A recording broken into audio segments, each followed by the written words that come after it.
Oh, good morning, good afternoon. If you just want to find a comfortable seated spot on your mat, we'll just begin with tuning into our breath a little before we move into the asana practice. So you can just take a comfortable seat. The hands can rest on the knees or in the lap, or Jnana Mudra, pressing the thumb and the first finger together, whatever feels natural and comfortable for you. Take a moment to just let the eyelids feel heavy, dropping down. You can gaze at a spot on the floor or even just close the eyes. And then begin to breathe deeply. Take a deep inhale and a slow, long exhale. Again, inhale. And a slow, long exhale.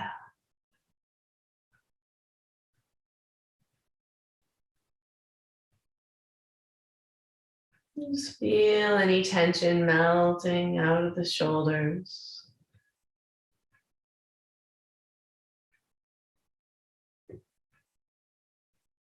And just observe the breath, the quality of the breath today. Observe your body, maybe any areas that are coming into your field of attention, of consciousness.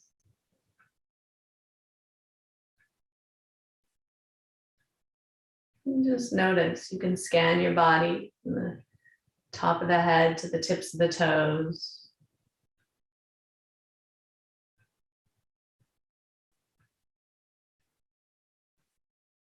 Observing how it feels, observing how you feel inside.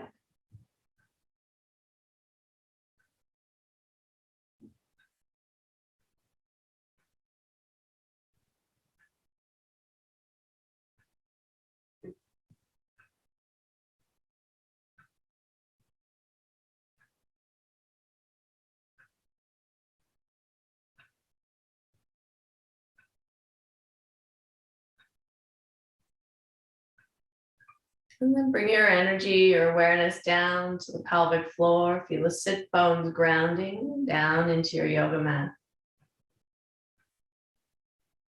And as you inhale, feel that attraction between the sit bones, a little cultivation of the pelvic floor, affirming, atoning. As you exhale, you can soften. Again, connect to the pubic bone and the tailbone. And as you inhale, feel as if they're trying to reach out and touch each other. So there's affirming and atoning of the pelvic floor again. And exhale. And then connecting to all four corners of the pelvic floor as you inhale. Feel them coming together. Exhaling. Relaxing, releasing the effort. At the bottom of the exhale again, feel them drawing in towards each other, sit bones, tailbone, pubic bone.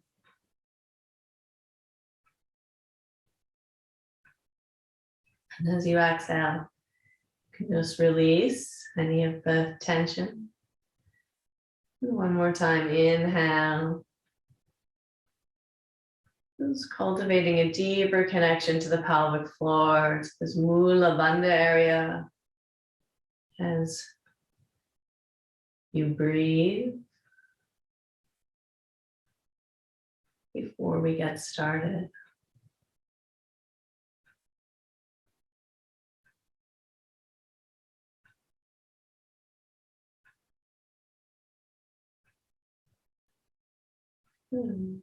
You can gently rub your hands together, creating some warmth and some friction between the palms. Just place them over the eyes for a moment. Feeling the eyes relax and soften inside the skull. Feeling the warmth and the heat of the hands. And then slowly, as you feel ready, coming back into your space and making your way up to standing. We'll begin with the primary series.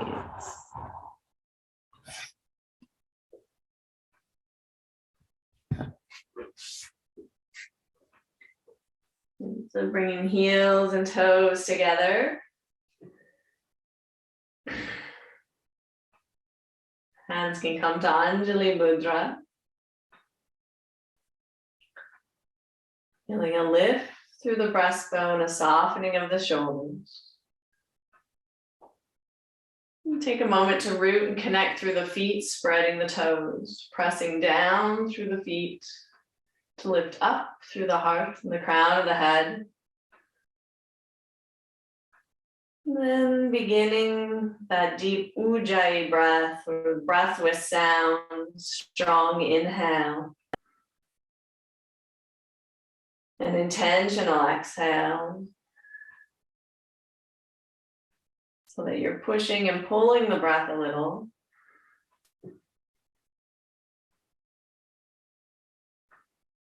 Deepening and lengthening the breath.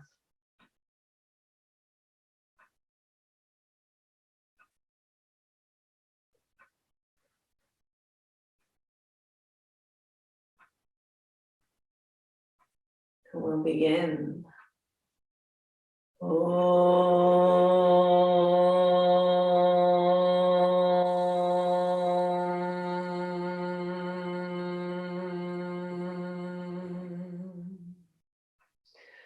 Vande Gururam Charanarvinde Sandarashita Suatma Sukhavode Nishreyase Jangali Kayamane Samsara Hala Halamoha Shantiye Abahu Purushakaram Shankhachakra Dahinam Sahasra Shirasam Shwetam Pranamami Patanjalim.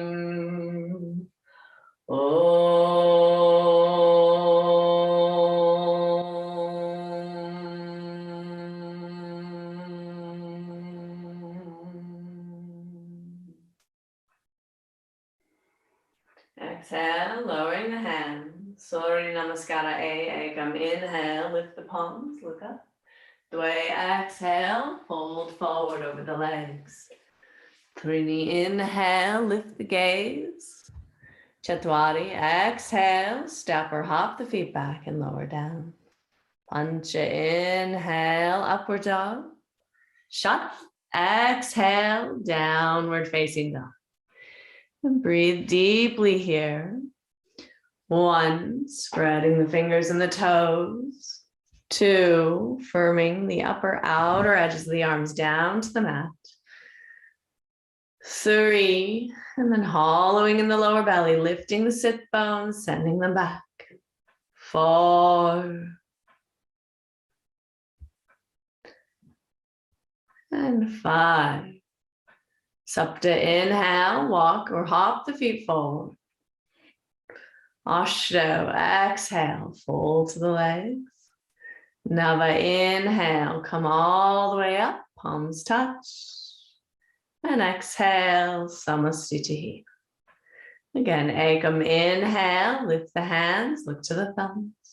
Dway, exhale, fold forward. Trini, inhale, extend the heart. Chatwari, exhale, step or hop the feet back and lower down. Pancha, inhale, upward dog. Shut, exhale, downward facing dog. Take a deep breath. 1, 2, spreading fingers and toes. 3, feel weight in the heels and then lift the sit bones, send them back. 4, and 5. Sapta, inhale, walk or hop the feet forward. Ashto, exhale. Nava, inhale, come all the way up. And exhale, Samastitihi. Ekam, inhale. Dwe, exhale. Trini, inhale. Chatwari, exhale. Pancha, inhale. Shat, exhale. 1,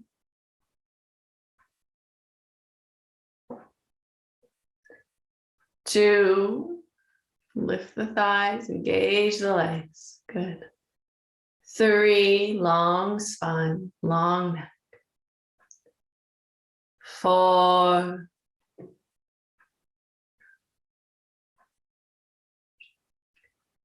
and 5.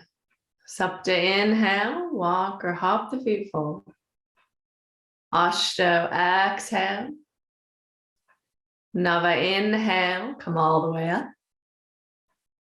And exhale, Samastitihi. Again, Ekam, inhale, big breath, look to the thumbs. Dwe, exhale, hollowing in the lower belly as you fold. Trini, inhale, lift the gaze, extend the heart.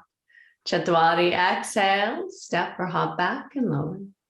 Pancha, inhale, pull open the chest. Shat, exhale. 1, 2,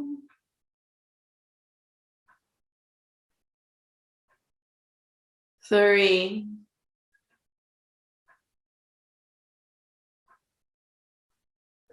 4,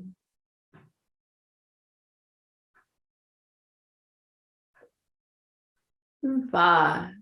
Sapta, inhale, step or hop the feet forward. Ashto, exhale. Nava, inhale, come all the way up.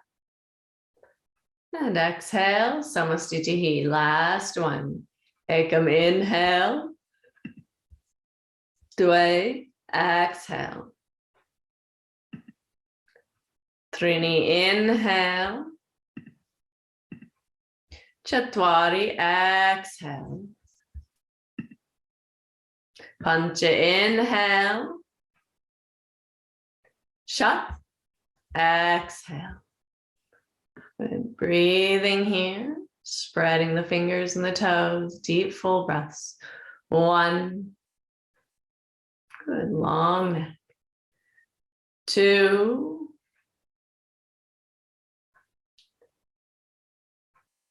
3,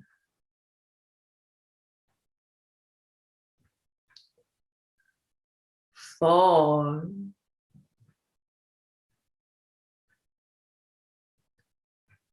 5. Sapta, inhale, walk or hop the feet forward. Ashto, exhale. Nava, inhale, come all the way up.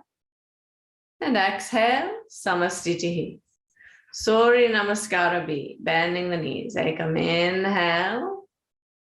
Utkatasana, good. Dwe, exhale, fold forward. Trini, inhale. Find length through the spine as you lift the gaze. Chatwari, exhale, step or hop the feet back. Good. Pancha, inhale. Shat, exhale. Good. Sapta, lunge the right foot forward, inhale. Ashto, exhale. Nava, inhale. Dasha, exhale. Ekadasha, left foot comes forward, inhale. Dwadasha, exhale. Trayodasha, inhale. Chaturdasha, exhale. Breathing here, 1.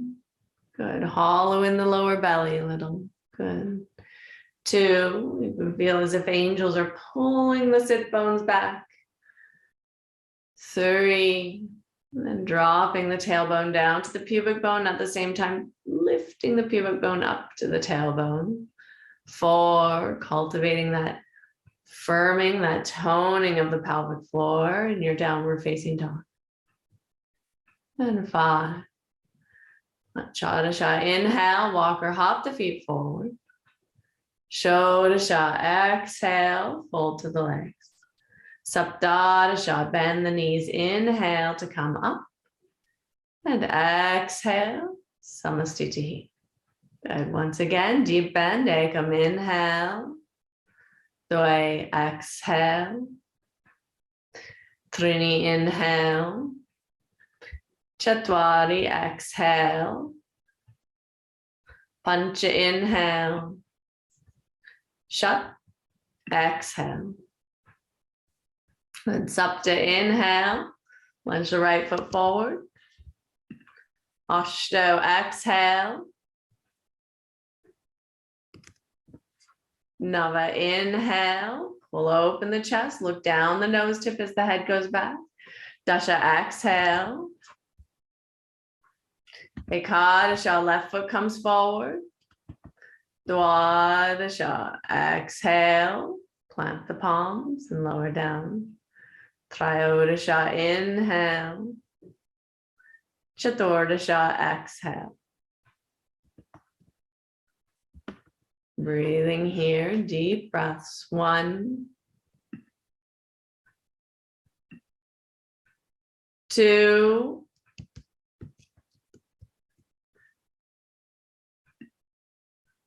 3,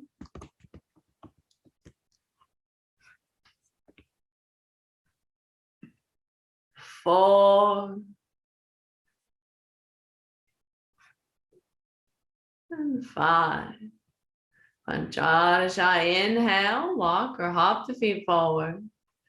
Shodasha, exhale. Saptadasha, bend the knees, inhale to come up. And exhale, Samastitihi. Good. Last one, deep bend. Ekam, inhale, big breath. Dvai, exhale, fold, fold. Trini, inhale, head up. Chatwari, exhale, step or hop the feet back, lowering down. Pancha, inhale, upward dog. Shat, exhale, downward dog. Sapta, lunge the right foot forward. Inhale. Ashto, exhale. Nava, inhale. Dasha, exhale. Ekadasha, lunge the left foot forward, deep bend here. Dwadasha, exhale. Trayodasha, inhale. Chaturdasha, exhale. Breathing.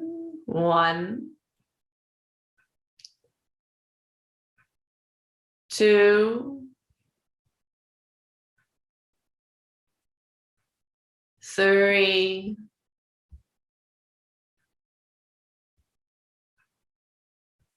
4,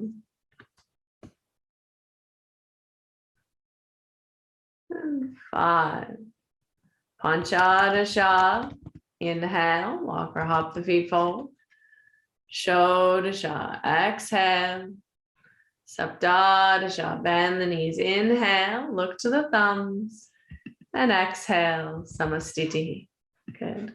Take the feet hip width apart, Padangusthasana. Ekam, inhale, reach for the big toes, head lifts, heart is forward.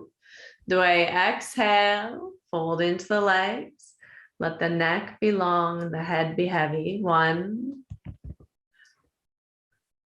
2,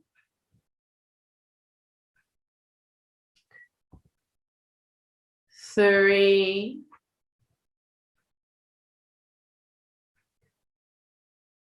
4,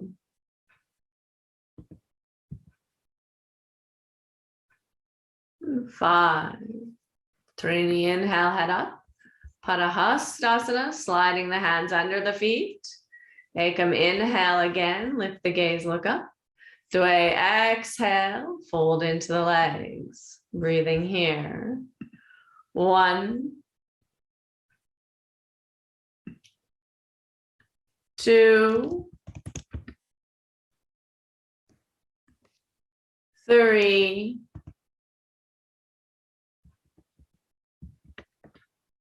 4,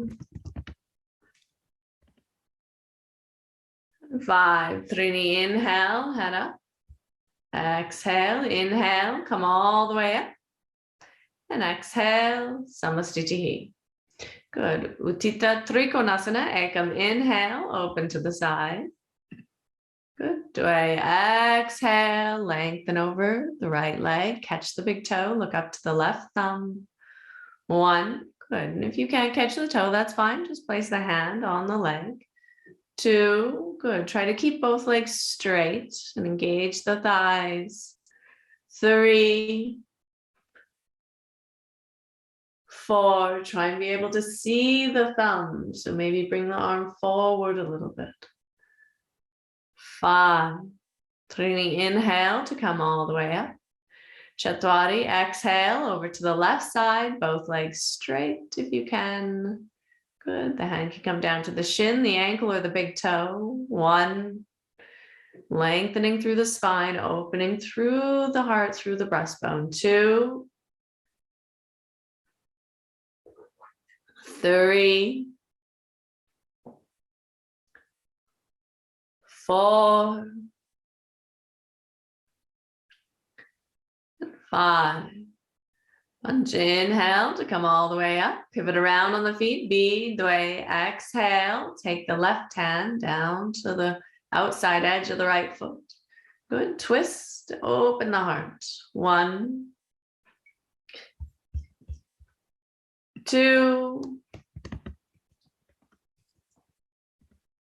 3,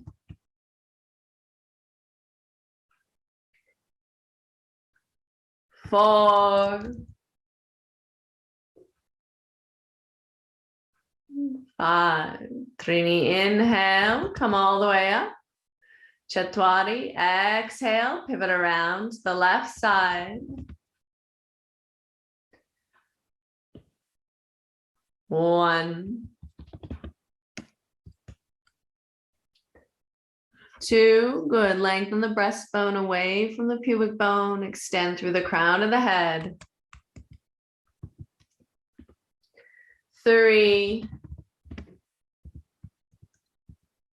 4, and 5. Punch it, inhale, come all the way up. And exhale, Samastitihi, heels and toes together. Good. Uttita Parsva Konasana, Ekam, inhale, open out wide to the right. Dway, exhale, bending the right knee. Good, extending the left arm across. Good, lift the heart, look up under the arm. 2, 3, 4, 5. Trini, inhale, come all the way up. Chatwari, exhale, over to the left side, deep bend into that left knee.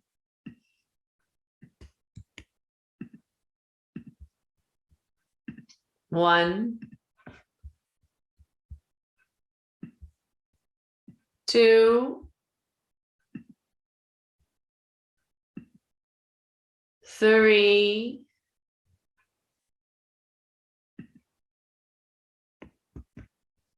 4, 5. Punch it, inhale, come all the way up. Good. Pivot around on the feet, B, Dway, exhale, deep bend into that right knee, crossing the left armpit over the right knee, twisting here, trying to press that right knee back in towards the left arm to help you twist even a little more. Good, and then extending the fingertips overhead. So a nice long straight line from the tips of your right fingers all the way down to the back leg, the outside edge of the foot. 2, 3, 4, and 5. Trini, inhale, come all the way up. Pivot around on the feet. Chatwari, exhale over to the left side, deep bend. Good. If you can, you're crossing that right arm down over the left leg. Pressing the left leg back in towards the right arm. And then stretching out through the left fingertips overhead. 2, good. Nice deep twist, pulling the lower belly as you're twisting. 3, peek up under the arm. 4. Ooh, careful. And 5, pancha, inhale, come all the way up. And exhale, Samastitihi. Good. Prasarita, Padottanasana A, Ekam, inhale. Catch the waist, open out wide to the side. Dway, exhale, fold forward, reach for the floor with the hands. Again, inhale here, leaving the hands on the floor, lift the head, look up. Trini, exhale, let the top of the head come down to the floor or to a block. Or hanging.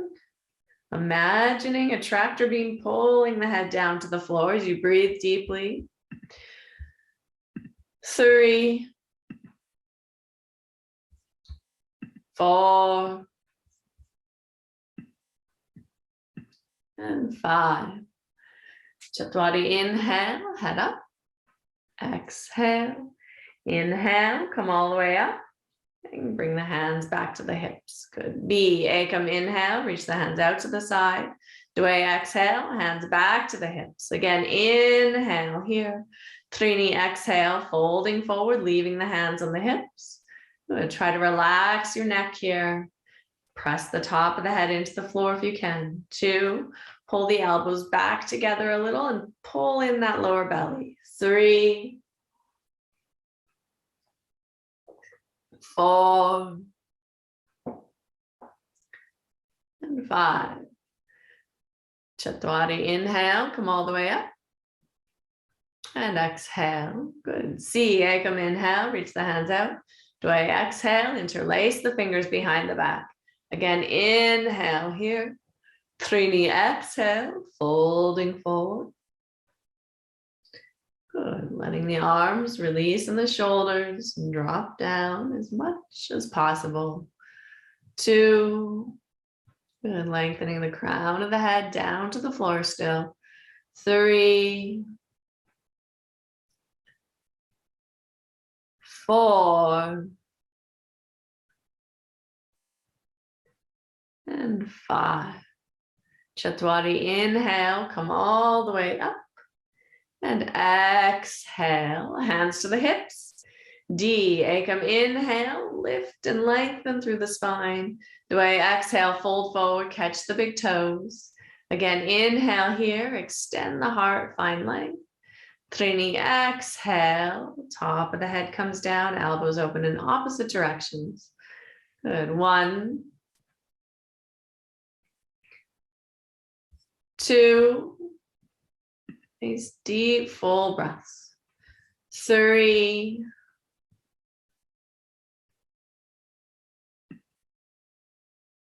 4,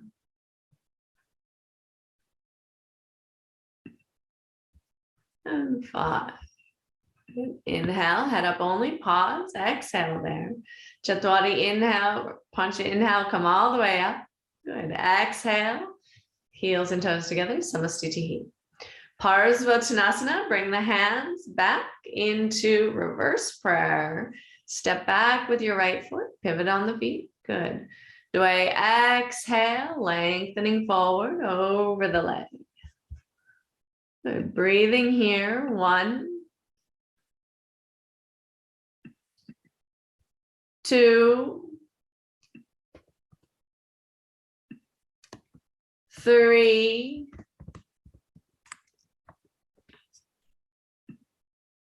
4, And 5. Trini, inhale, come all the way up. Pivot around. Chatwari, exhale. Lengthening over your left leg. 1. Good. Keep lifting the elbows. Chin towards the shin. 2. Good. 3. 4. 5. Punch it. Inhale. Come all the way up.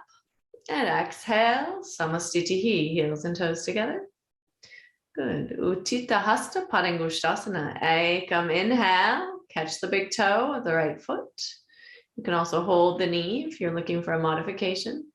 The way exhale, fold forward, bringing the head and the leg together. 1, 2, 3,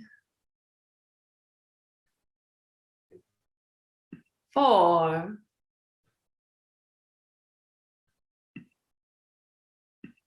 5. Good. Trini, inhale, stand up tall.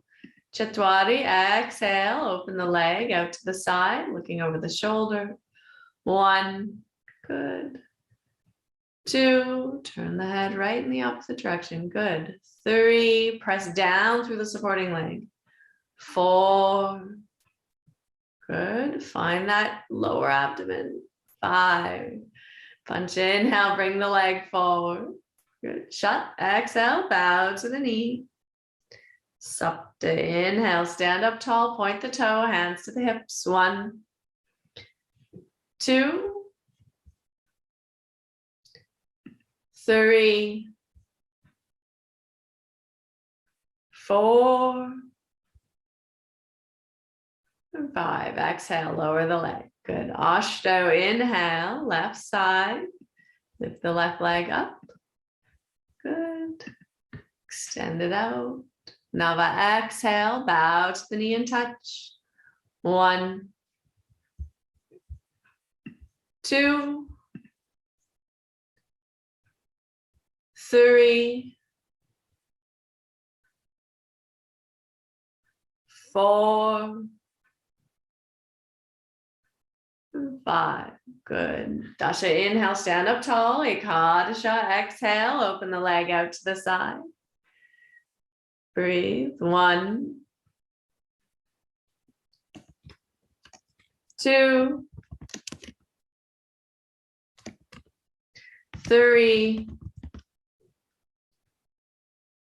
4, 5. Dwadasha, inhale. Trayodasha, exhale, bow and touch. Chaturvadasha, inhale, stand up tall, release the foot, hands to the hips, point. 1, good. 2, extend the leg. 3, good. Feel the lower abdomen pull in. 4, yes. And 5, exhale, lower down. Good. Ardha Baddha Padmottanasana, Ekam, inhale.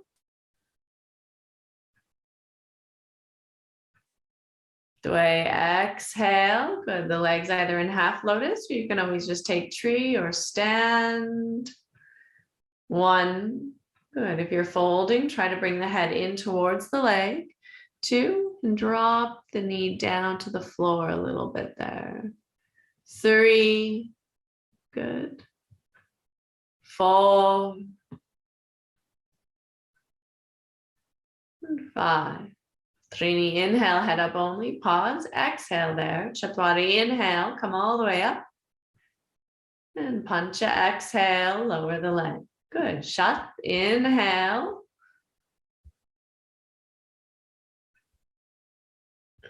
Ashto, exhale, folding forward or standing. Breathe here. 1, bring the head in towards the leg if you're folding. 2, 3, 4, and 5. Good. Inhale, head up only. Pause. Exhale there. Now if I inhale, come all the way up. And exhale, Samastitihi. Good. Heels and toes together. Moving into Utkatasana. Ekam, inhale, lift the hands, straight legs. Dvaya, exhale, fold forward. Trini, inhale, extend the heart. Chatwari, exhale, step or hop the feet back and lower down.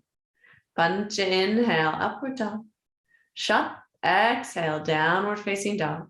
Sapta, inhale, step or hop the feet together between the hands, bend the knees, lift the heart, look to the thumbs. 1, 2, good. 3, reach up. 4, and 5. Hands come down, Ashto, inhale to lift up. Navachatwari, jump back. Good. Dasha, inhale, upward dog. Ekadasha, exhale, downward facing dog. Good. Virabhadrasana A, Ekam, inhale, lunge the right foot forward. Inhale, lift the hands. 1, 2, good. Lift the heart, stretch the fingertips up. 3, firming the upper outer edges of the arms together. 4, and 5. Pivot around on the feet. Ashto, exhale, bend into the left knee. 1, good. 2, 3, 4,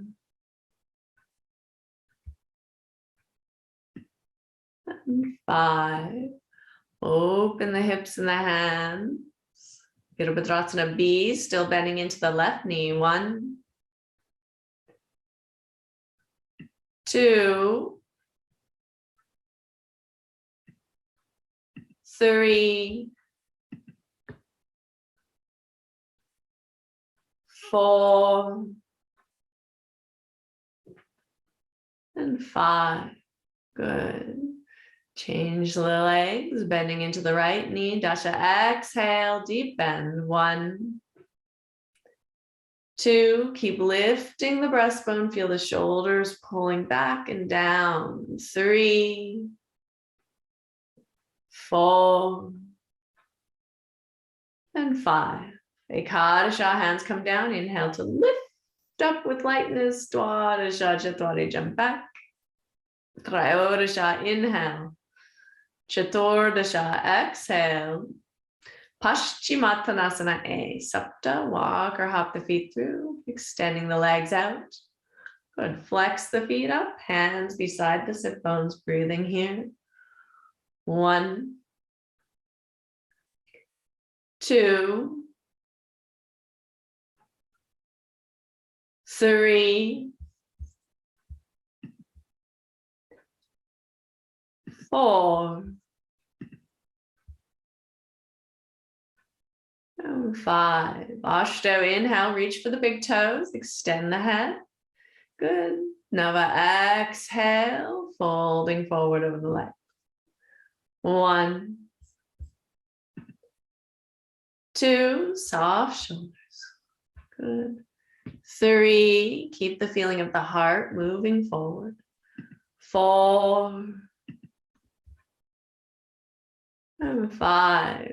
Dasha, inhale, head up. B or D position. So reaching around the feet or taking the wrists all the way to the ends. Again, inhale, find more length.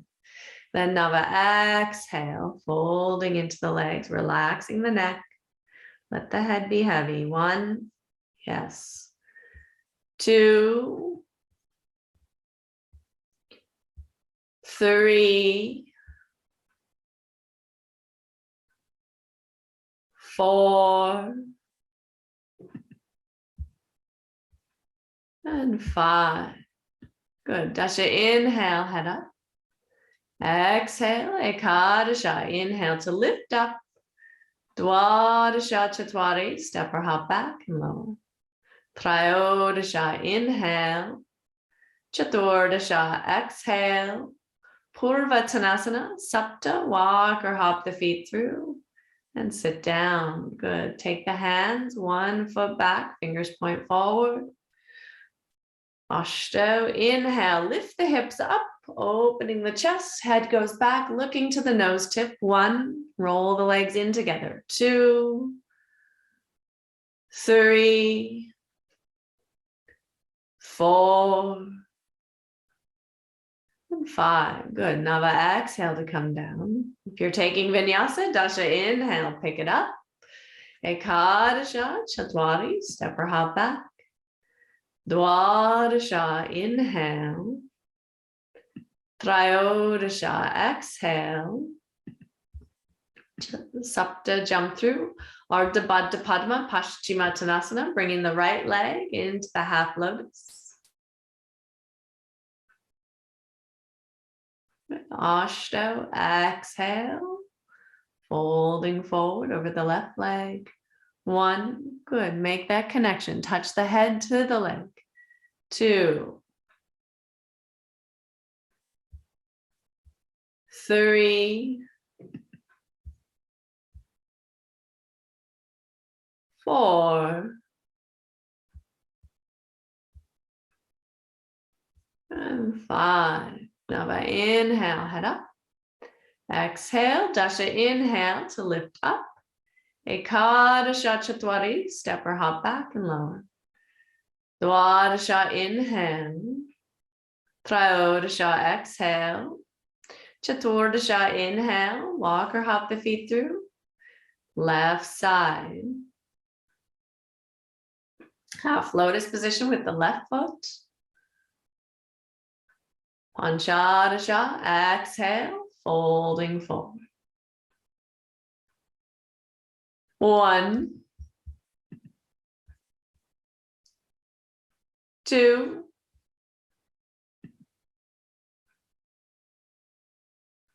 3, 4, and 5. Good. Shodasha, inhale, head up. Exhale, Saptadasha, inhale to lift up. Ashtadasha, Chatwari, step or hop the feet back. Ekunavimshatihi, inhale. Vimshatihi, exhale. Tiaryang, Mukha Ekapada Paschimottanasana, Sapta, walk or hop the feet through and sit down. Right leg is back in the inverse position, Tiaryang. Good. Ashto, exhale, fold forward over your left extended leg. 1, try and hollow deeply in the lower belly. 2, feel like you're pulling the right leg back in towards the hip and extending the left leg out a little more. 3, 4, and 5. Nava, inhale, head up. Exhale, dasha, inhale to lift up. Ekadasha, chatwari, jump back. Dwadasha, inhale. Trayodasha, exhale. Good. Chaturdasha, inhale. Walk or hop the feet through, left side.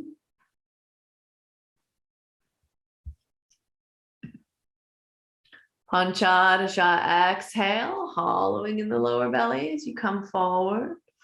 1, good. Strongly connecting to the pelvic floor here in this posture. 2,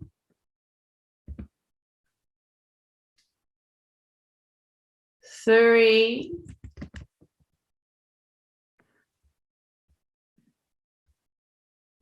4,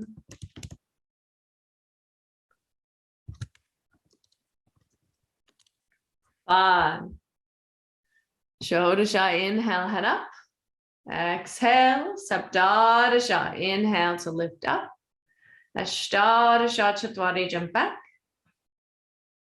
Good. Ekunavimshatihi, inhale. Vimshatihi, exhale. Good. Janu Shirshasana A, Sapta, walk or hop the feet through.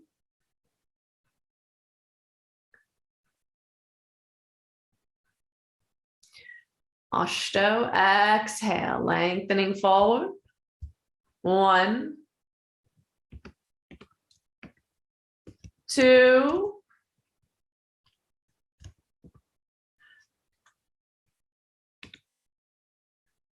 3, 4, 5. Now inhale, head up. Exhale, dasha, inhale to lift up. Ekadasha, Chatwari, jump back. Dwadasha, inhale. Trayodasha, exhale. Chaturdasha, inhale, come through. Left side, Janu Shirshasana A, heel into the pubic bone, knee open at 90 degrees. Panchadasha, exhale, folding forward. 1, 2, 3,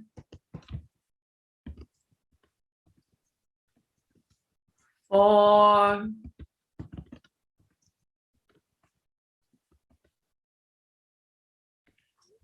5. Shodasha, inhale, head up. Exhale. Saptadasha, inhale to lift up. Ashtadasha. Vimshatihi, inhale. Vimshatihi, exhale. Janu Shirshasana B, Sapta. Sitting up on the heel. Breathing here. Ashto, exhale, folding forward. Again, strongly using that Mula Bandha, that pelvic floor to help you feel light as you're breathing and extending out. 2, 3,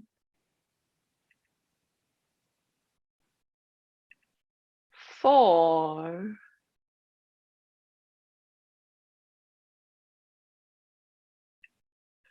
5. Shodasha, inhale, or Nava, inhale, head up. Exhale, Dasha, inhale to lift up. Ekadasha, Chatwari, jump back. Good. Dwadasha, inhale. Trayodasha, exhale. Chaturdasha, inhale. Walk or hop the feet through.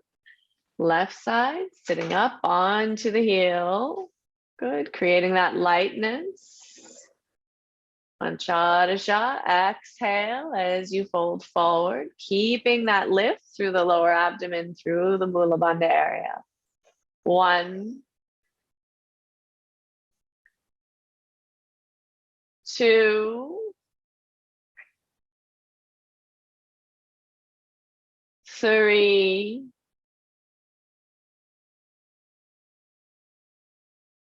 4,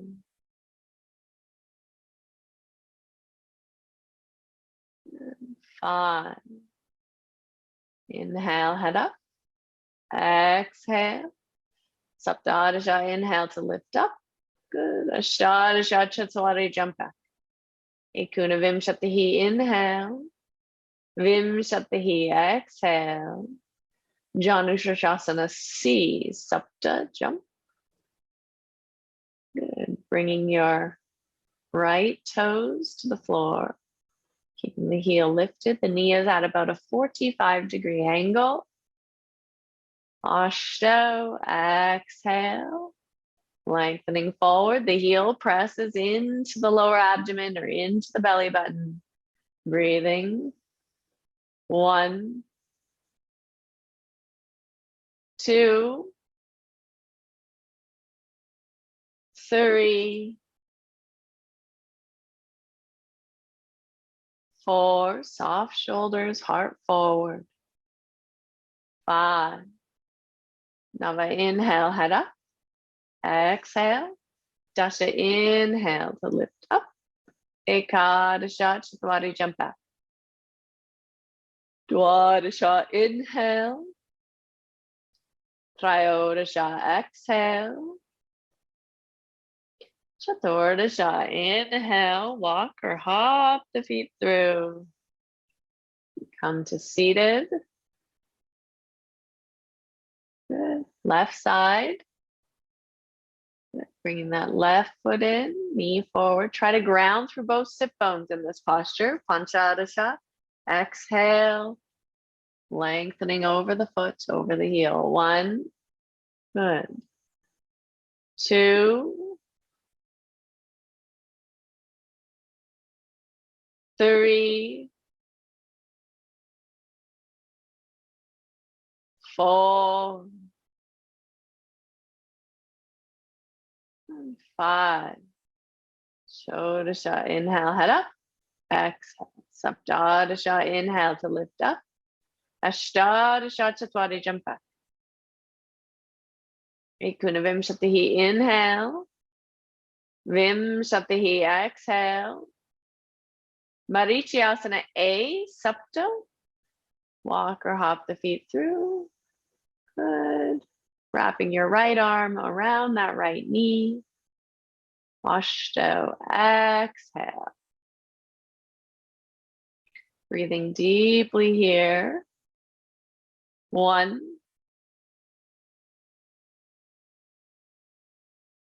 2.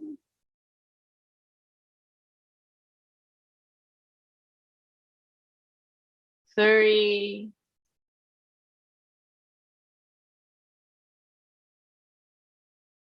4. 5. Nava. Inhale, head up. Exhale, Dasha. Inhale to lift up. Ekadasha Chatwari, jump back. Good. Dwadasha. Inhale. Trayodasha. Exhale. Chaturdasha. Inhale. Come through. Left side. Wrap the arm right around. Catch the fingers.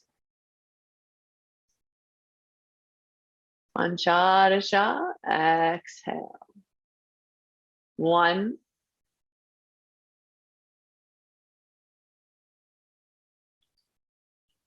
2.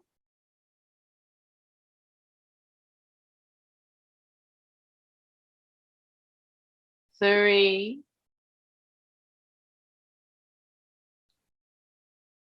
4.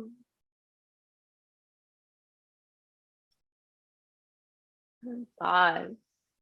Shodasha. Inhale, head up. Exhale. Saptadasha. Inhale to lift up. Ashtadasha Chatwari. Step or hop back. Ekunavimshatihi. Inhale. Vimshatihi. Exhale. Marichyasana B. Sapta. Jump. Good. Left leg in half lotus. The right knee lifts up, wrapping the right arm around the right leg.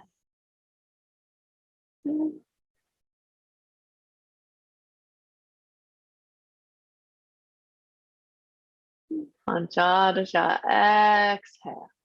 Or sorry, Ashto. Exhale. 1. 2. Good. Try to touch the head with the chin to the floor. 3. 4. And 5. Inhale, head up. Exhale, Dasha. Inhale to lift up. Ekadasha Chatwari. Step or hop back and lower. Dwadasha. Inhale. Trayodasha. Exhale. Chaturdasha. Inhale. Walk or hop the feet through. Left side now. So the right foot is in half lotus. The left knee is up. And we're folding forward. Panchadasha. Exhale. Bringing the head or the chin to the floor between the knee and the foot. 1.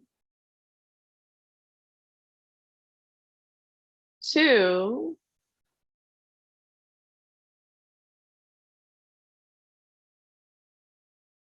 3.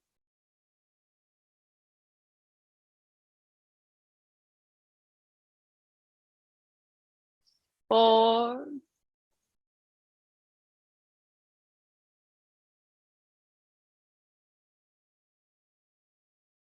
5. Inhale, head up. Exhale. Inhale to lift up. Ashtadasha Chatwari jump. Ekunavimshatihi. Inhale. Vimshatihi. Exhale. Marichyasana C. Sapta jump. Twisting here, lifting the right knee up, wrapping the left arm around.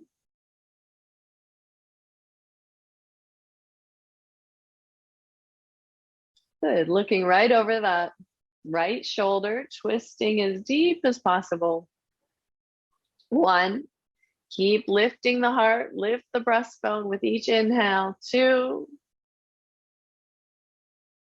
3, good, don't forget about the left foot that's extending, it's active, it's awake. 4, 5, Ashto, inhale to lift up. Nava, Chatwari, step or hop back. Good. Dasha, inhale. Ekadasha, exhale. Dwadasha, inhale, come through. Left side, twisting here. Wrapping the right arm around. Looking as far back over the left shoulder as possible. 1, good. Flex the right foot, keep it active. 2, good. 3, 4, 5. Good. Triodasha, inhale to lift up. Chaturdarsha, Chatwari, jump back. Panchadasha, inhale, upward dog. Shodasha, exhale, downward facing dog. Good. Walk or hop the feet through. Marichyasana D. So you can always repeat Marichyasana C if you're not interested in D today. We're twisting again, looking over the right shoulder with the left leg in half lotus or modified position or altered position. Breathing here. 1, 2,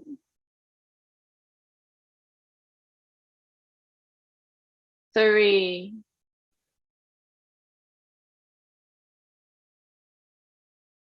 4,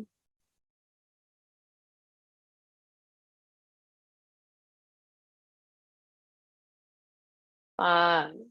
Good. Nava, inhale to lift up. Dasha, exhale, step or hop the feet back. Ekadasha, inhale. Good. Ekadasha, exhale. Dwadasha, inhale, come through.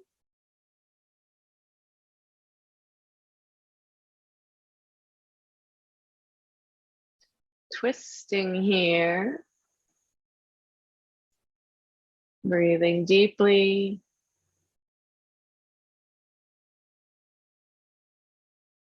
1,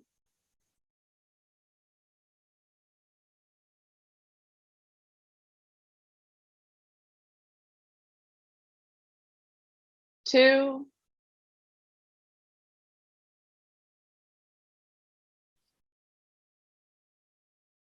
3,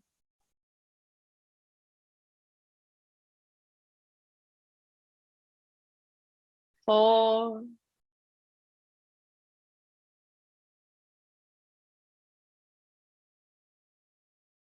5. Good. Triodasha, inhale to lift up. Chaturdarsha, Chatwari, step or hop the feet back. Good. Panchadasha, inhale. Shodasha, exhale. Good. Navasana, Sapta, jump through or step through and sit down. Boat pose, extending the legs up. Pointing the toes, breathing here. 1, 2, 3, 4, good. Try to pull in the lower belly. 5, good. Cross the legs. Ashto, inhale to lift. Exhale down again. Supta Navasana. Point the toes. Extend the legs. 1, 2, good. 3, sit right up on the sit bones. 4, 5, Ashto, inhale, lift up, exhale down. Again, Supta Navasana. 1, 2, 3, 4, 5, Ashto, inhale, lift up. Exhale, come down again, Supta Navasana. Everyone's favorite. 1, point the toes. 2, good. 3, lift more up on your sit bones. 4, that's it. 5, Ashto, inhale, lift up. Exhale down. The last one, Supta Navasana. 1, 2, 3, 4, and 5. Good. Ashto, inhale to lift up. Navachetwari, step or hop back. Good. Sasha, inhale, upward dog. Ekadasha, exhale, downward facing dog. Bhujapidasana, Supta, jump the feet around the arms, crossing the ankles in front. Supta. Good. Balancing on the hands. Ashto. Exhale. Folding forward, taking the head or the chin to the floor. 1, 2, 3. Good. Deep hollowing action. Squeeze the arms with the legs. 4.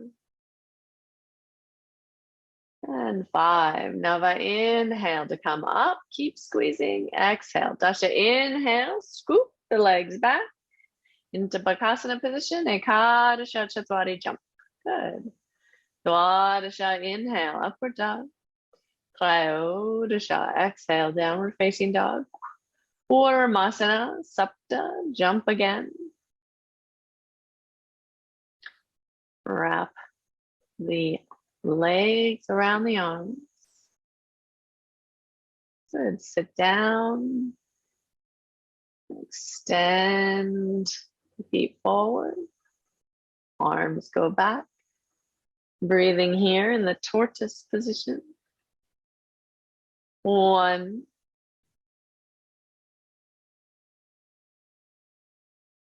2,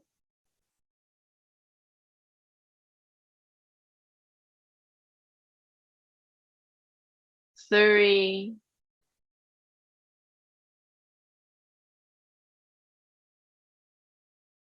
4,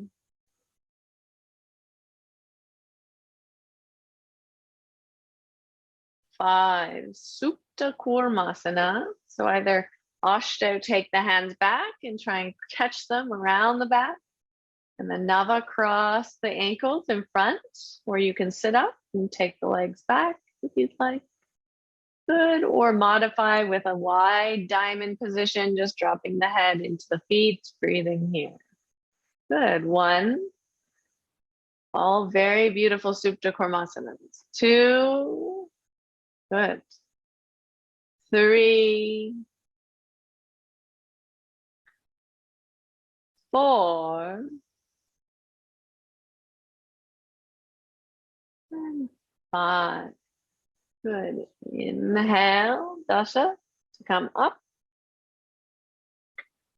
Lift, exhale. Ekadasha, inhale to take the legs back to Bakasana position. Dwadasha, Chatwari, jump back. Good. Trayodasha, inhale. Chaturdasha, exhale.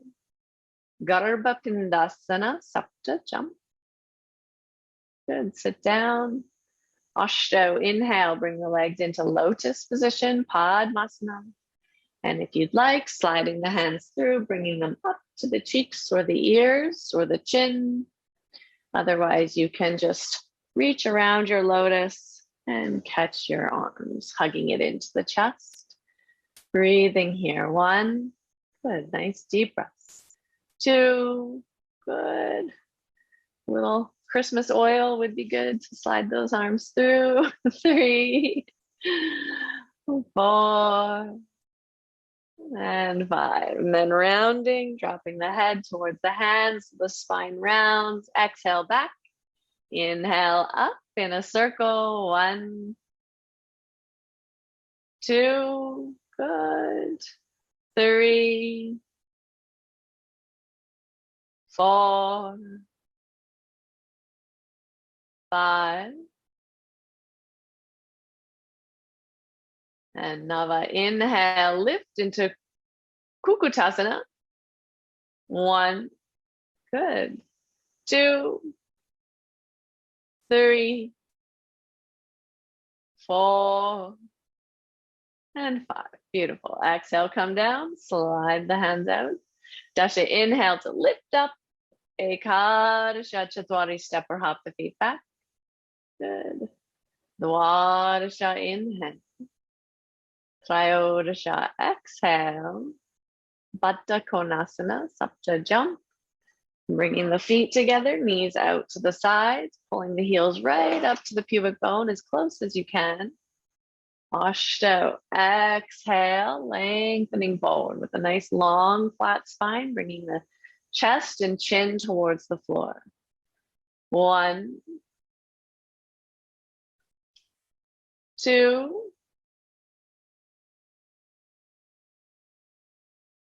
3,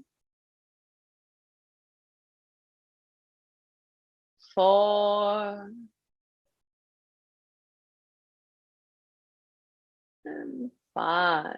Good. Dasha, inhale, come all the way up.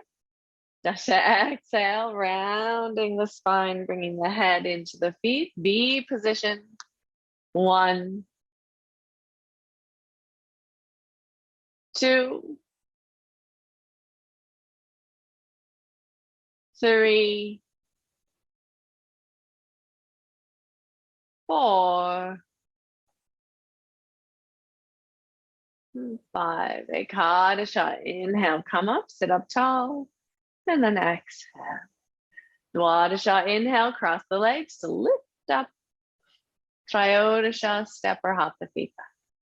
Chaturdasha, inhale. Panchadasha, exhale. Upavishta Konasana, Sapta, jump through. Extending the legs out wide, reaching for the sides of the feet. Good. Ashto, exhale, take the chest and the chin to the floor. Good, flex the feet here. 1, yes, make them work. 2, so they're pointing toes to the sky. 3, press out through the heels, engage the thighs. 4, good. And 5, Nava, inhale, head up. Exhale, Dasha, inhale to lift and balance. Holding the sides of the feet, pointing the toes. Oh, not vinyasa yet, Leslie. 1, 2, good. 3, lift the heart, lift the chest, the gaze is up to the sky. 4, good. Open the legs a little wider, Kate. Yes, hello, good morning. 5, good. Trayodasha, inhale to lift up. Trayodasha, Chatwari, jump back. Good. Chaturdasha, inhale. Panchadasha, exhale. Supta Konasana, Sapta, jump through, straight legs, lay down. Ashto, inhale, take both legs back. Again, opening the feet wide, catching the big toes, and holding here for 5 breaths. Really try to feel that lift upwards through the sit bones. 1, 2,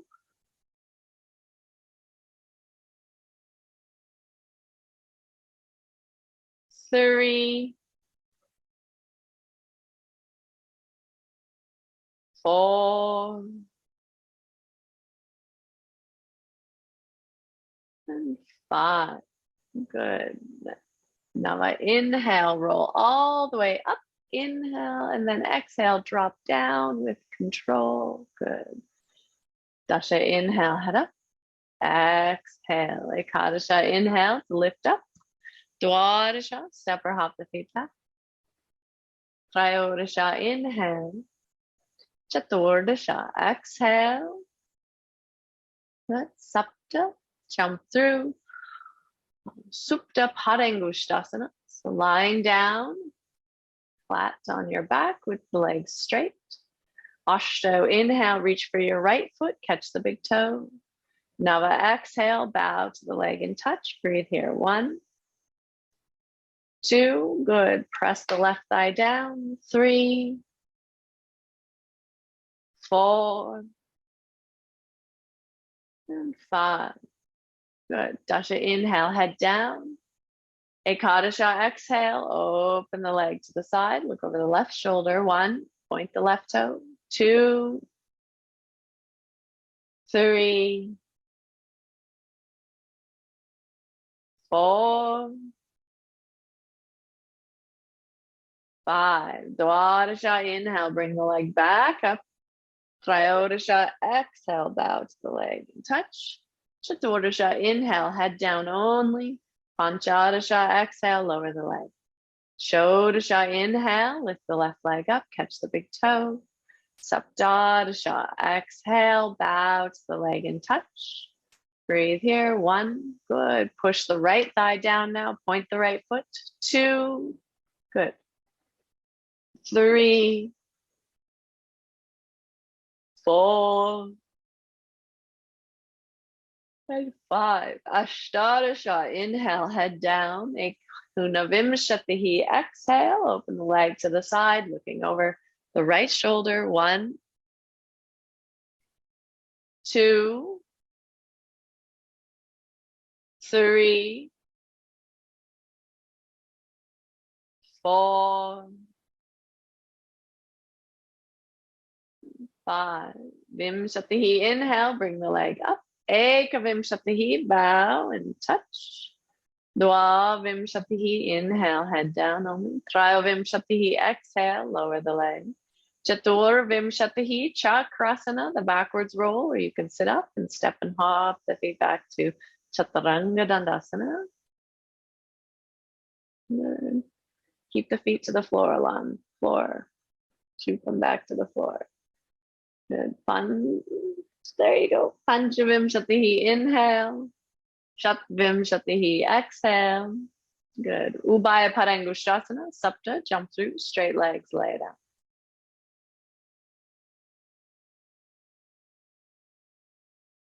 Ashto, inhale, take both legs back, catch the big toes. And exhale here. Nava, inhale, roll up and find your balance. Point the toes, lift the heart, shoulders down, gazes up to the sky. Urdhva Drishti. 1, good. 2, 3, 4, 5. Good. Exhale. Dasha, inhale to lift up. Ekadasha, Chatwari, jump back. Dwadasha, inhale. Trayodasha, exhale. Chaturdarsha, inhale. Step or hop the feet through. Urdhva Mukha Paschimottanasana. Lay down. Ashto, inhale. Take both feet back. Catch the outside edges of the feet. Exhale here. Nava, inhale. Roll up. Find your balance. Good. Arms straight, legs straight. And then Dasha, exhale. Pull the legs into the chest. 1, closing the space between your torso and your legs. 2, good. 3, 4, and 5. Ekadasha, open the space back up, keeping the legs straight, heart open, shoulders down. Good. Then exhale. Dwadasha, inhale to lift up. Trayodasha, Chatwari, step or hop back and lower. Chaturdasha, inhale, upward facing dog. Panchadasha, exhale, downward facing dog. Setubandhasana, Sapta, step or hop, feet through. Good, lay down. Ashto to prepare, heels together, knees bending out to the sides. Good, if you'd like, lifting on to just the back of the head. You can use the hands to support you if you'd like, or crossing them over the chest. Ashto, inhale, roll up onto the top of the head, breathing here. 1, 2, 3, good. 4, and 5. Dasha, exhale to come down. Good. Ekadasha, Chakrasana, the backwards roll, or sit up and jump back to Chaturanga position. Dwadasha, inhale, upward dog. Trayodasha, exhale, downward facing dog. And walk or hop the feet through for Urdhva Dhanurasana, back bending. Straight legs, lay down. Good. Ashto, inhale to prepare. Bring the feet flat to the floor. Good. Nava, inhale to lift up. You can start with little bridge if you'd like, or full Urdhva Dhanurasana. And breathe here. 1, good, strong legs, strong arms. 2, root through the big toes. 3, stretch and straighten. 4, 5, exhale to come down. And then again, Nava, inhale to lift up. 1, 2, 3, 4, 5. Exhale to come down. And inhale to come back up. 1, 2, 3, 4, 5. Exhale, come all the way down. Take just a little break. We're going to do 2 more. Try not to hug the knees in quite yet, because it'll close the back. We want to stay in that back bending position. Just 2 more, just because they'll be the best ones. So Ashto to prepare, and then Nava, inhale, lift up. You're going to love these ones the most, I promise. Breathing 1, 2, good, strong legs, strong arms. 3, 4, 5, exhale to come down. And 1 more, make it your best one. Nava, inhale to lift up. Good, press through the big toes, root through the feet, press through the hands, try to straighten everything. 1, good, that's it, more straight. 2, good, nice, Sarah. 3, beautiful back bend, Lily, Kate, Ida. 4, walk your hands in if you can, just a little bit, just a little, and then straighten everything again. 5, good, exhale to come down. Good, Ekadasha Chakrasana. If you're brave, you can take the backwards roll, or you can sit up and step or hop the feet back, moving through Chaturanga Dandasana position. Dwadasha, inhale, upward dog. Trayodasha, exhale, downward facing dog. Sapta, jump through Paschimottanasana. Straight legs, sit down. Ashto, inhale, reach around the feet. Nava, exhale, rounding the back. Good, relaxing the head, the neck. Good, really nice, good work. 1, 2,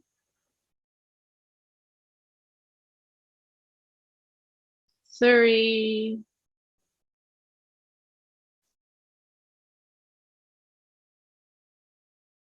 4,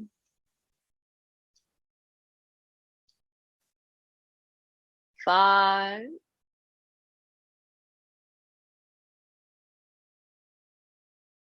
6, 7,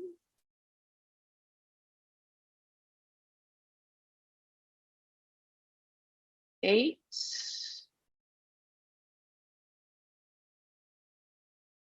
9,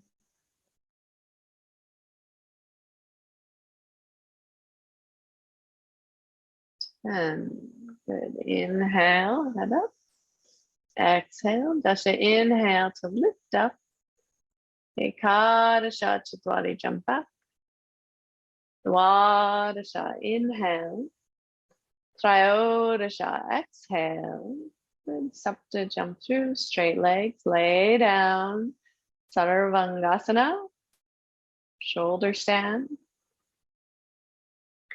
Ashto, inhale, lift the legs up, bring the hands to the hips. Point the toes. If today isn't a shoulder standing day, you can always lie with your legs up the wall as an alternative. Breathing here, try to stack the hips right up over the shoulders and really support the upper back of the hips with the hands. 1, work the shoulders underneath you as much as possible, bringing the shoulder blades together. Good. 2, a nice deep full breath. 3,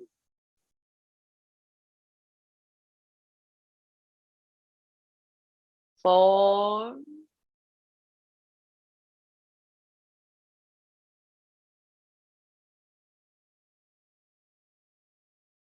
5,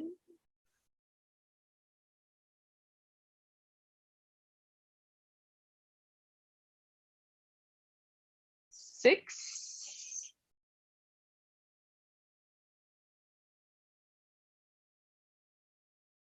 7,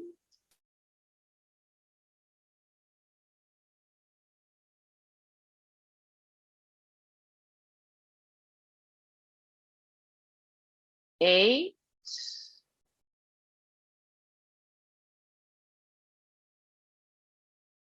'Deep, full breaths. 9,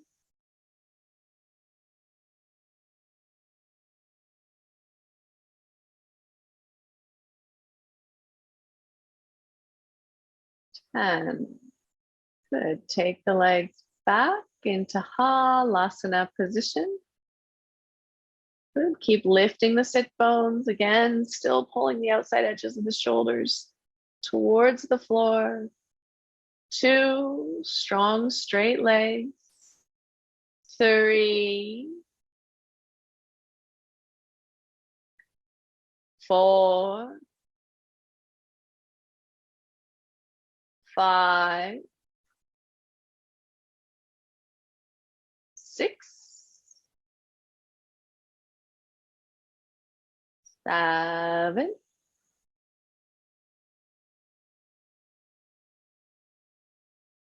8. Karna Pidasana, dropping the knees down by the ears, breathing here. 1, squeezing the ears with knees. 2,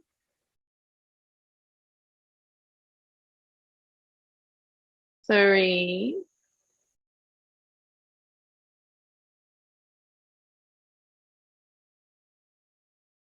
4,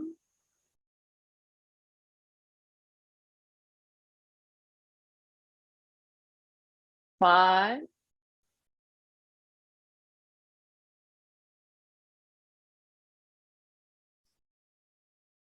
6,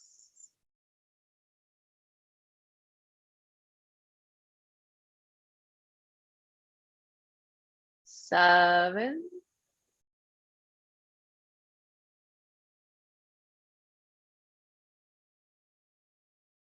8.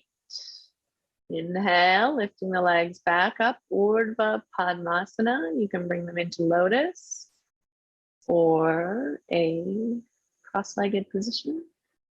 And if you're comfortable, hands to the knees. 1, 2,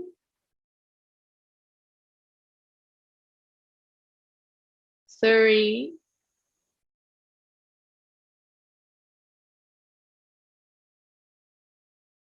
4,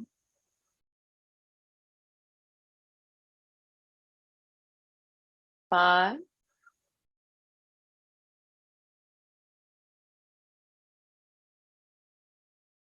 6,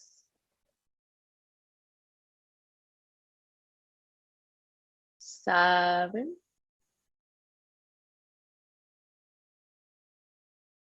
8. Good. Pindasana, Nava, bringing the knees into the position, the embryo posture. 1, 2, 3,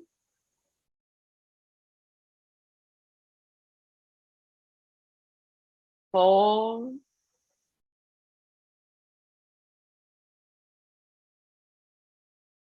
5,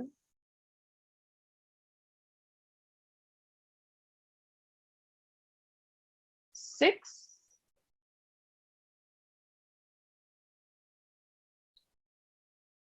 7, 8. Slowly lowering down into Matsyasana, Nava. Good. If you're in Lotus, holding onto the tops of the feet, pulling open the chest. Breathing here. 1.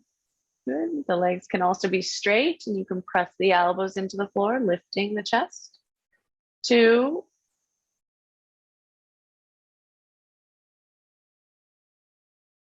3,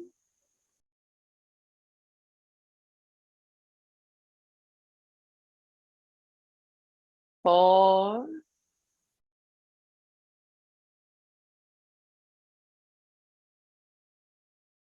5, 6,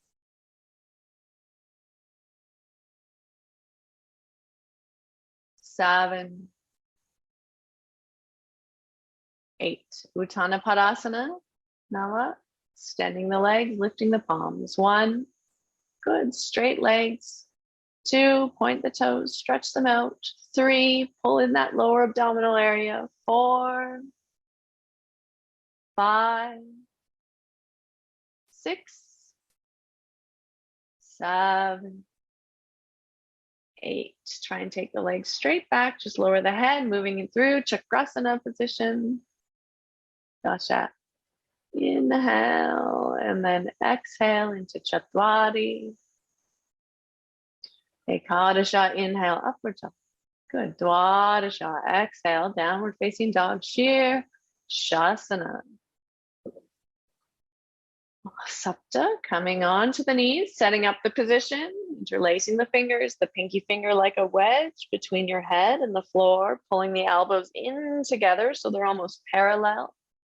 Good. Ashto, inhale to lift the legs up and breathe here. Good. Deep, full breaths. 1, pull the ribs in, pull the abdominal muscles in. 2, keep pushing down through the elbows. 3, 4,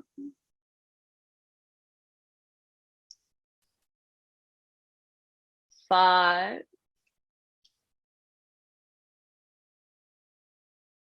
6,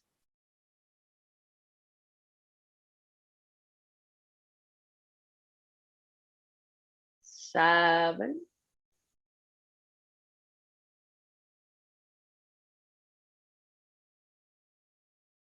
8,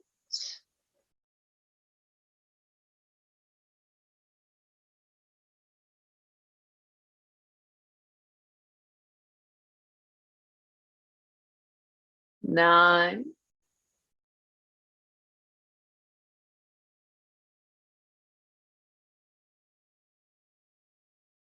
10, keep holding, 11,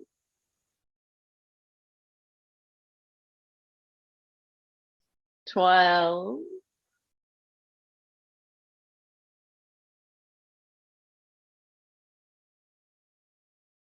13,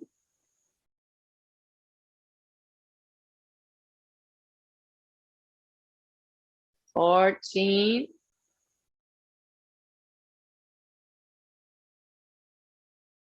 15, lower halfway, 1,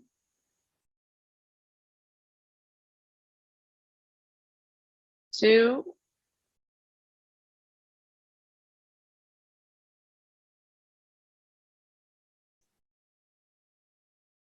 3,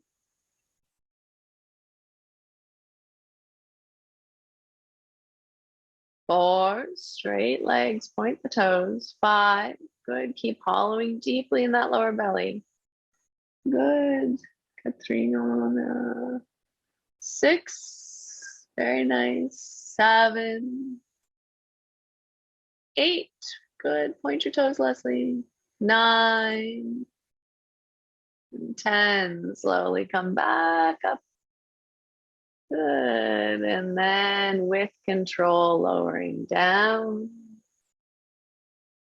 and resting the head on the floor. Good, relaxing in child's pose a little here.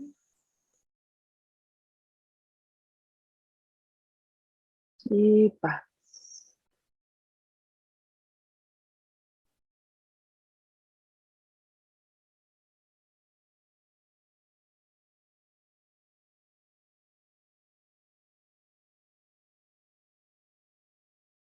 And then step or hop feet back. Chaturanga position, exhale. Now inhale, upward dog. Exhale to the downward facing dog. Then walk or hop the feet through. Good. Come to seated. Ashto, inhale, bring the legs into Padmasana or find a comfortable cross-legged posture. And then you can take the arms back for the toes, Baddha Padmasana, or just reach for opposite elbows. Keeping the heart lifted.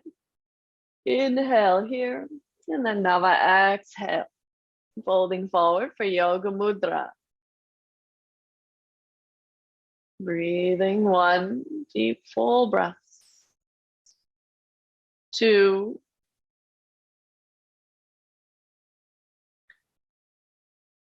3, 4,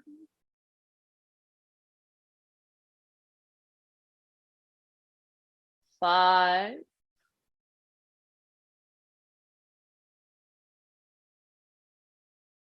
6,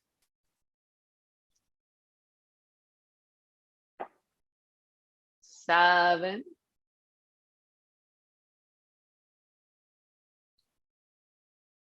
8,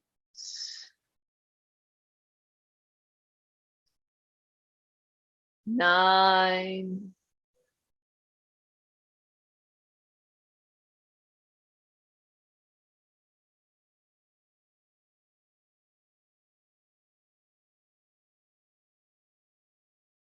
10. And inhale to come up. Take Jnana Mudra, the thumb and the first finger, reaching out over the knees, sitting up tall, dropping the chin a little, finding a spot to look at on the floor. Breathing here. 1, 2,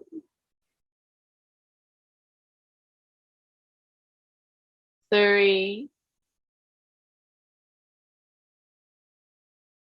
Deep breaths. 4,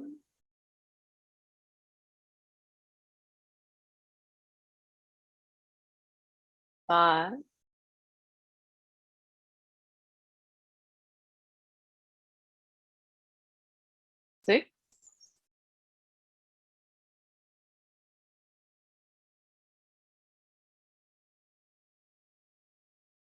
7,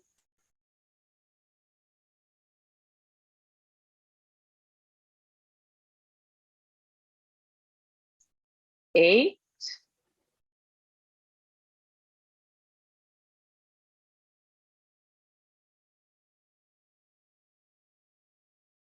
9,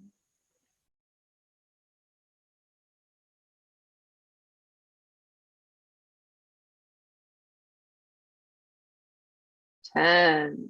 Good. Uttanapluti. Press the hands down. Inhale, lift up. 1,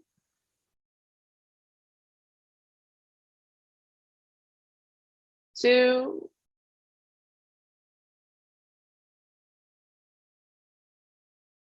3,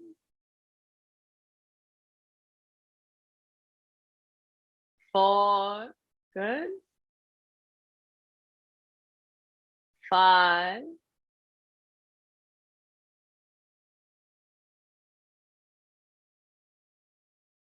6,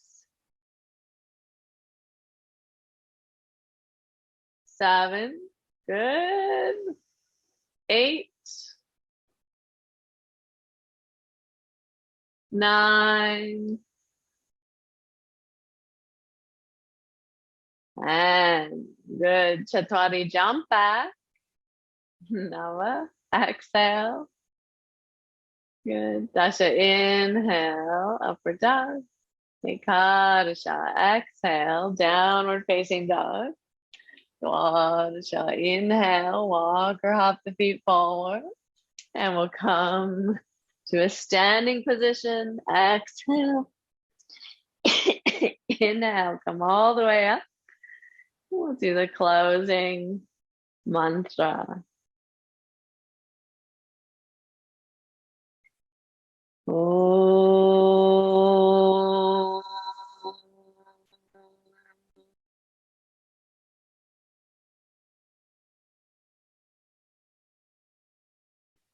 Swasti prajabhyaha paripalayantam nyayena margena mahim mahishaha go brahmanebhyaha shubhamastu nityam lokaha samastaha sukhino bhavantu.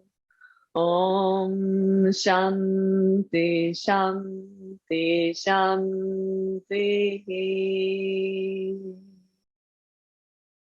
Exhale, lowering the hands. Ekam, inhale, lift the palms, look up. Dway, exhale, folding forward. Trini, inhale, head up. Chatwari, exhale, step or hop back. Pancha, inhale, upward dog. Shut, exhale, downward facing dog. Sapta, jump through and lay down. If you have something warm that you'd like to put on, please do. I'm just gonna guide you through a few steps to help you relax just a little more.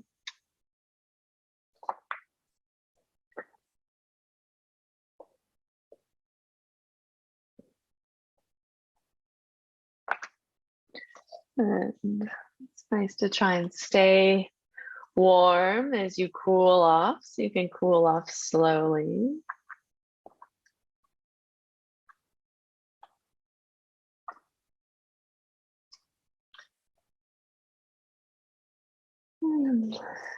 Make yourself comfortable. Find a cozy position, a comfortable position.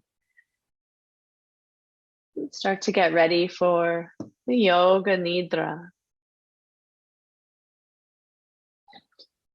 Yoga Nidra, the eyes stay closed.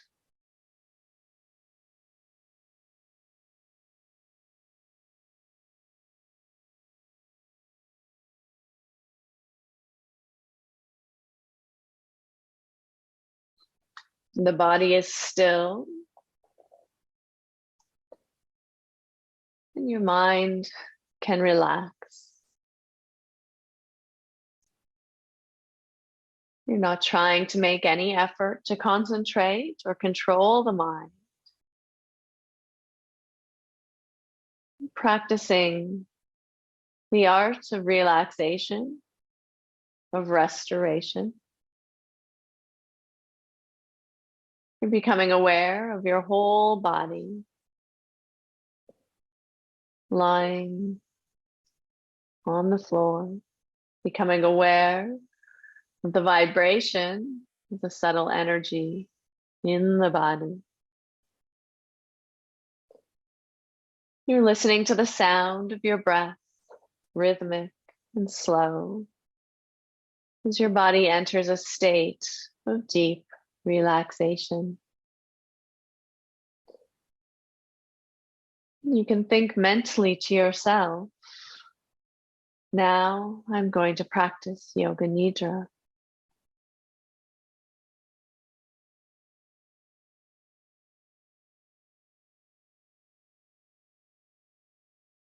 As you begin practice, you can make a sankalpa or a resolution of sorts. It could be to cultivate peace, or to stay present, or to deeply relax. Anything that comes to your heart or your mind to experience more joy or more balance. Anything you'd like. If you have one, please repeat it now. If you don't have one, that's just fine also.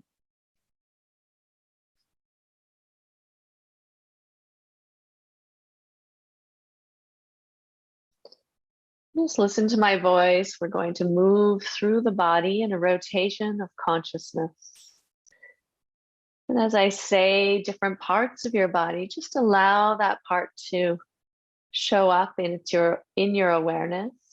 Don't try to analyze or move or control or move that part of your body. Just allow it to show up mentally into your awareness as the mind moves and circles through different areas of the body. And we'll start with the right hand, your thumb, second finger, third finger, fourth finger, fifth finger, the palm of your hand, the back of your hand, the wrist, the lower arm, the elbow, the upper arm, the shoulder, the armpit, the waist, the hip, the thigh, the knee, the right calf muscle, ankle, heel, the top of the foot, the sole of the foot, the right big toe, second toe, third toe, fourth toe, fifth toe. Now over to the left side, starting with your left hand, becoming aware of your thumb, second finger, third finger, fourth finger, fifth finger, the palm of your hand, the back of your hand, your wrist, lower arm, elbow, upper arm, shoulder, armpit, waist, hip, thigh, knee, the left calf muscle, ankle, heel, top of the foot, sole of the foot, the left big toe, second toe, third toe, fourth toe, fifth toe. And then we'll move to the back of the body, the back of the head, lying on the floor, the back of the neck, the right shoulder blade, the left shoulder blade, the right flank, the left flank, the right buttock, the left buttock, the right heel, the left heel. And to the front of the body, we have the top of the head, the forehead, the right temple, the left temple, the right ear, the left ear, the right eyebrow, the left eyebrow, the middle of the eyebrows, the right eye, the left eye, the right nostril, the left nostril, the whole nose, the nose tip, the space below the nose, above the upper lip, the right cheek, the left cheek, the upper lip, the lower lip, the two lips together, the chin, the neck, the right collarbone, the left collarbone, the right side of the chest, the left side of the chest, the middle of the chest, the navel, the upper abdomen, lower abdomen, the right leg, the right arm, the left arm, the whole of the head together, the whole of the body together, the whole of the body together, the whole of the body.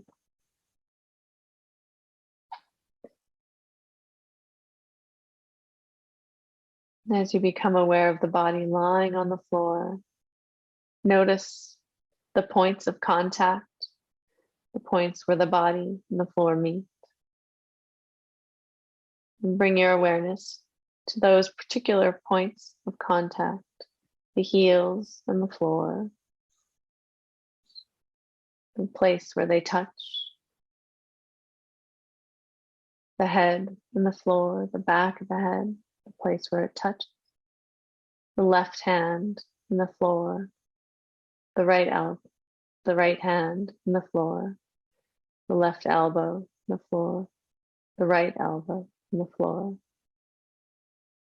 the buttocks and the floor, the hamstring and the floor, the whole body and the floor.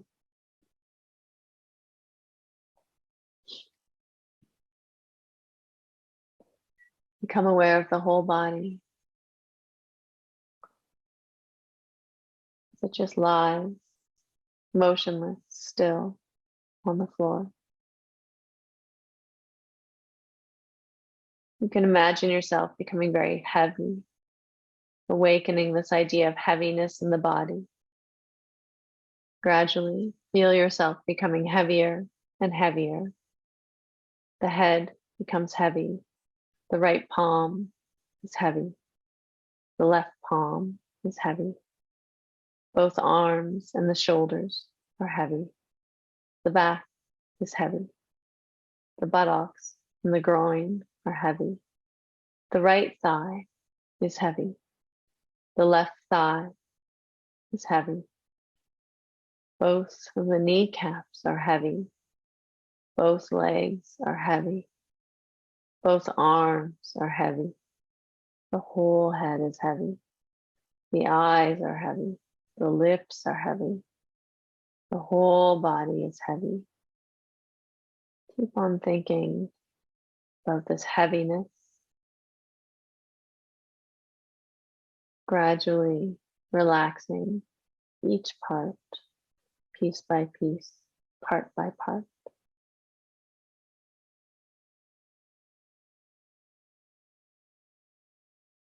And now feel the whole body becoming lighter and lighter.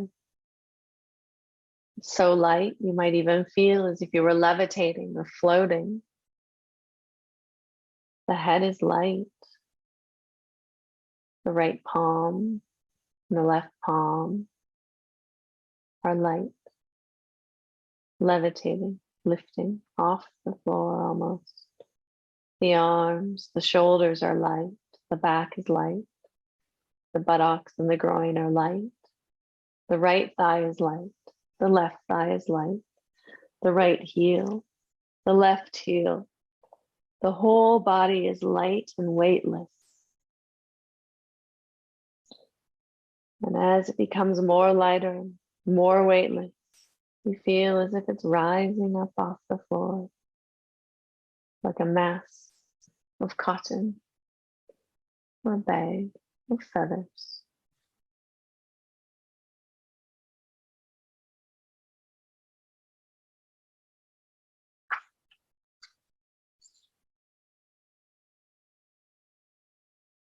Observing the quality of heat in the body. You can imagine you're near a burning fire. You feel the intense heat. The whole body experiences heat and warmth as if you were sunbathing underneath the tropical sun. Awaken the experience of heat within your mind's eye, within your body, as vividly as possible. Radiating from within and shining down from without.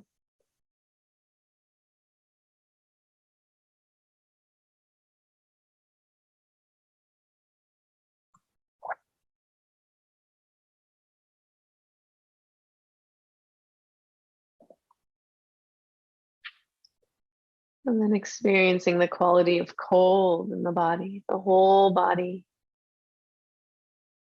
Experiencing sensations, cold, icy, maybe prickly sensations, like cold winds blowing snow from the mountains, or as if you were lying in a deep freezer. The experience of cold from within and without.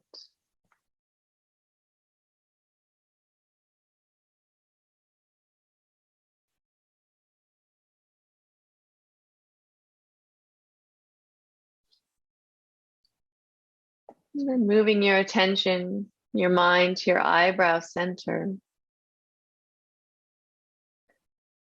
Resting all of your awareness and your consciousness there between the eyebrows.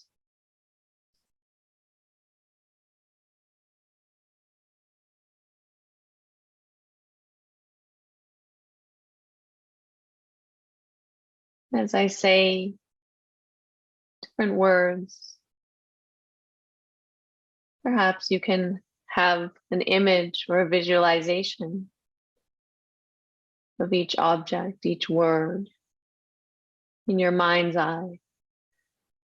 You can see them like a projector flashing images up on a screen. So keep your focus between the eyebrows, resting at that point. Allow the image to just shine up on the screen by itself. Whatever you see, just observe, have awareness. Darkness, black, a pink rose, waves on the ocean, the blue sky in the evening, the dark night, tiny, twinkling, star-studded heavens, sailing on the high seas, white sandy beach, virgin forest with tall, dense trees, a dove, galloping horse, a small hut in the woods, burning fire in the bush, stormy night, full moon, mountain stream, a lonely rock in the mountains, big garden of blooming flowers, the rising sun, keeping your awareness focused at the eyebrow center. Visualize a large lake with lotus flowers.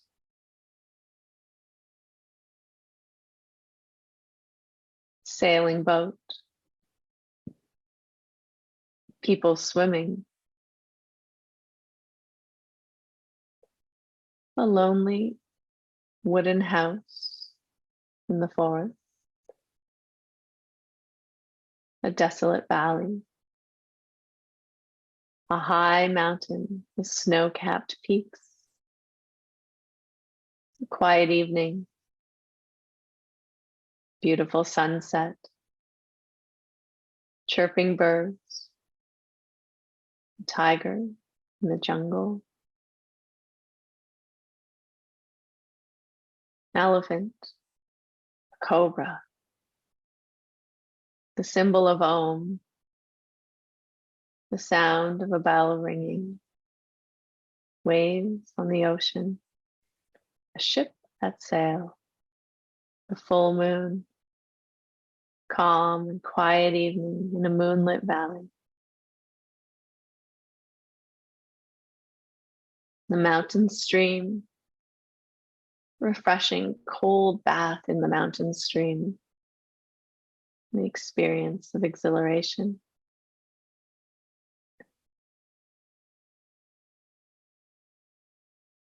Now become aware of your breath, inhaling and exhaling.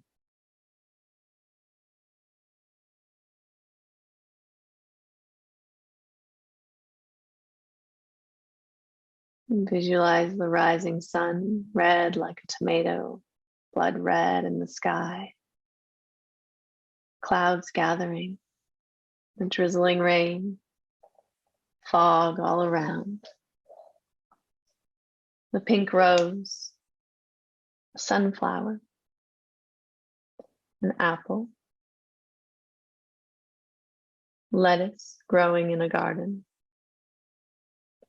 a hot water spring, natural hot water spring, tall pine tree, cluster of grapes, symbol of Om, a lonely cabin in the woods, snow-capped peaks, the mountain stream, a cold bath, a ship at sea, Lotus on the lake, and people swimming.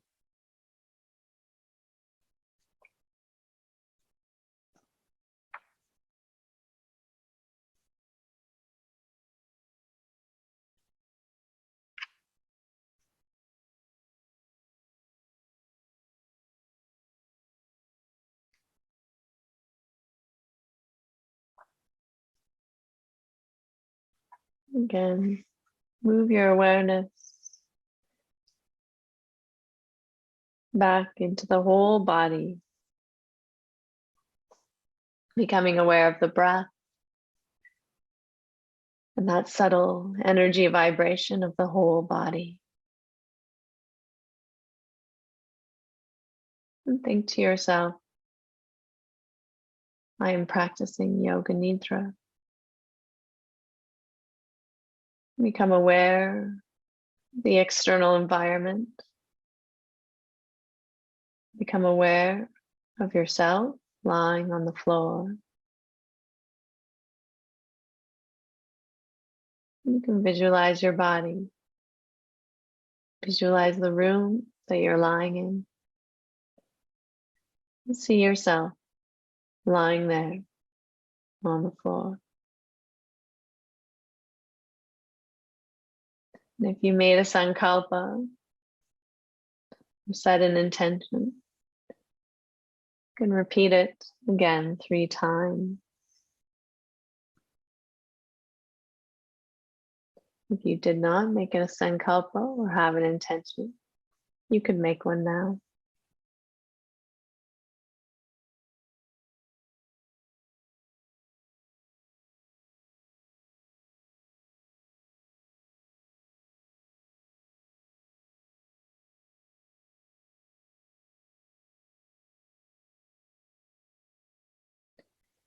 Becoming aware of your external environment.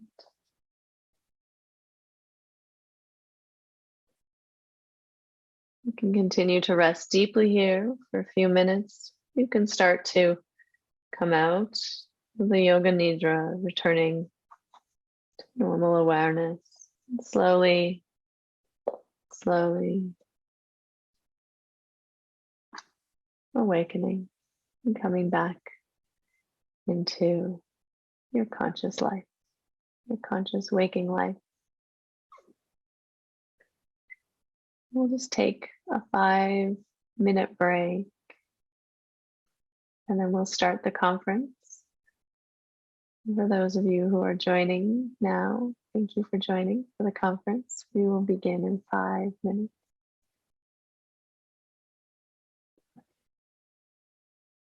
Okay, so welcome. So thank you so much for joining today for the class and for this conference. It's all for the 3.5 Acres Yoga charity, which is the charity of my friend Lara Land. Those of you who are members of the Finding Harmony Inside Circle, you'll be familiar with Lara Land. She was teaching some classes for me earlier this year. Last week, she taught the Mysore. And so she started this charity quite a while ago, I think back in 2013 or 14.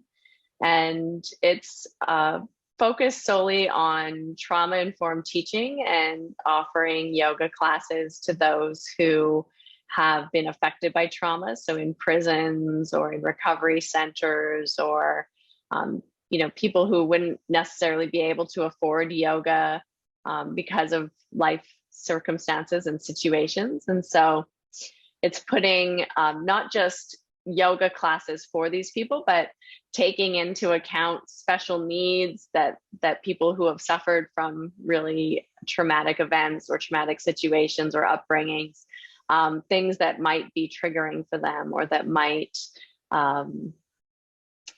cause more harm than good, right? And so we often don't think about this necessarily as yoga teachers or practitioners. You think, oh, it's yoga, it's going to be good for someone.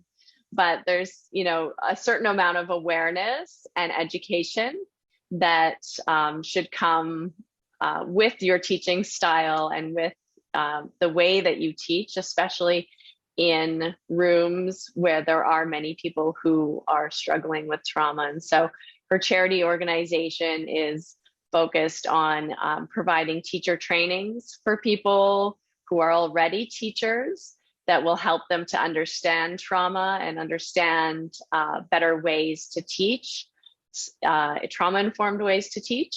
And then also putting teachers into organizations that are helping people struggling with particular issues, or who have had past issues, in places where you'll find more sort of trauma affected populations.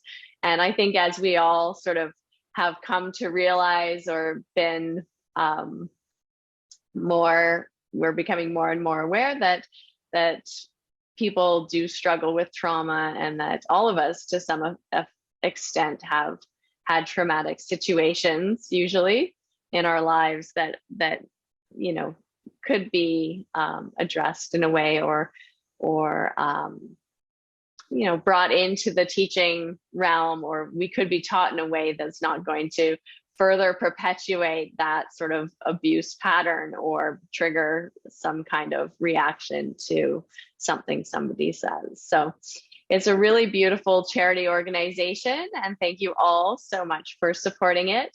And if you haven't yet made a donation, please do if you can. It's right now, they're very close to reaching their goal. They had a goal to raise $10,000 and they're at $8,500, which is great. They have some amazing, they have a bonus package prize for someone who makes the biggest donation. So right now the highest donation is $250. So if you make a larger donation than that, then you get one of Barry's custom tarot decks, as well as Lara's Bliss book, and I think a year membership to Om Stars. I think that's the prize package. So if you want the prize package, you just have to make a donation larger than $250 and hope that no one else makes that donation. But they also have some smaller prizes as well. So I threw the link to where to donate into the chat there, and you can also find it on my website.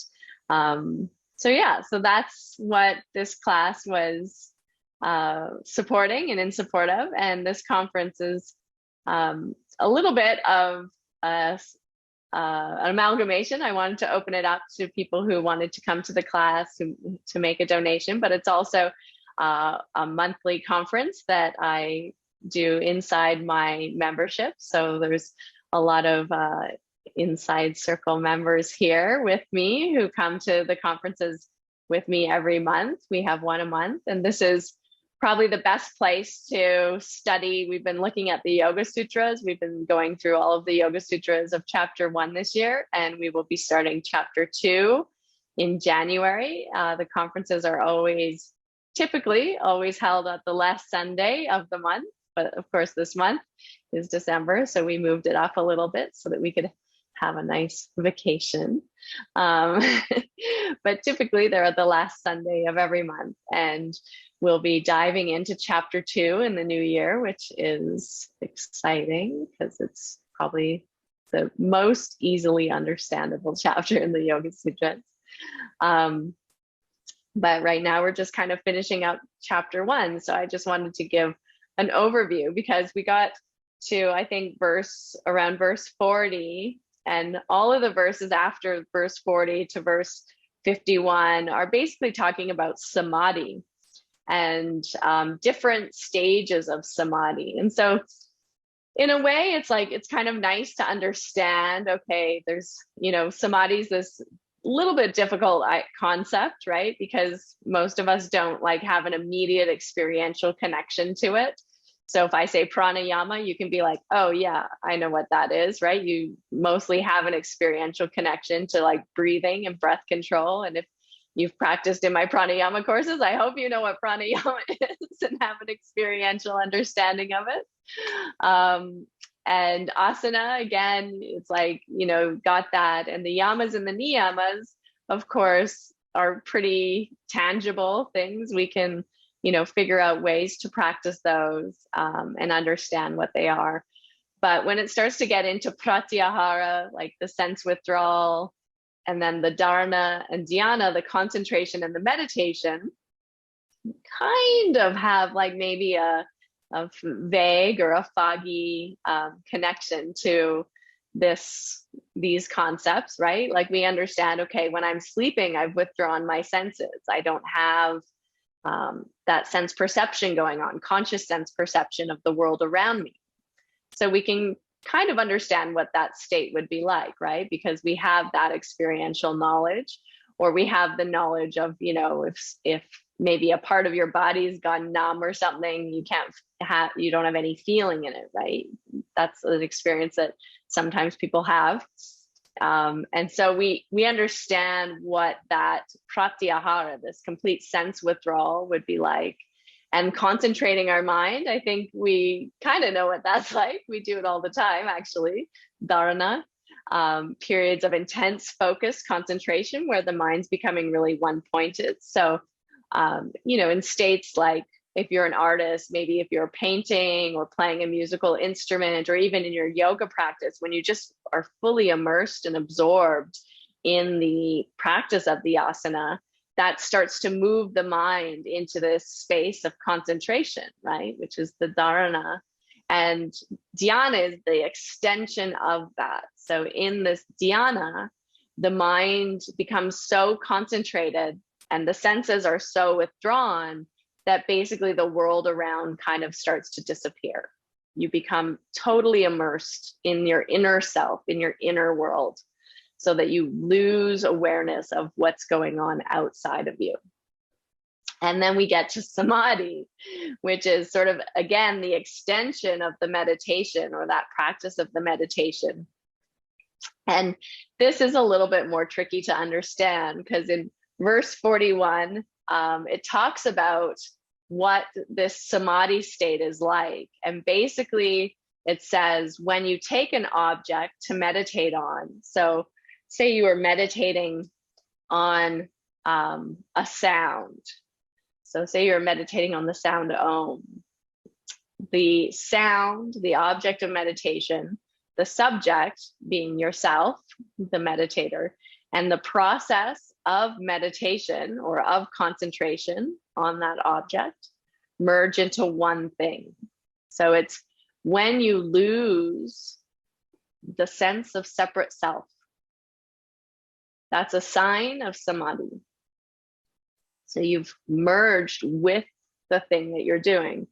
And so in some ways, we have probably had glimpses of this kind of state, this kind of samadhi state, where we've been incredibly immersed in an activity. You know, it could be writing, or it could be mathematics, or it could be, you know, painting or music, or maybe even yoga, maybe, yeah. But the mind is yoga asana. The mind becomes so immersed in the thing that you're doing that there's no sense that I am doing the thing anymore. Almost like that sense that the breath is breathing you, right? You kind of lose that connection to your feeling that you are doing something. It's just happening. It's all just happening.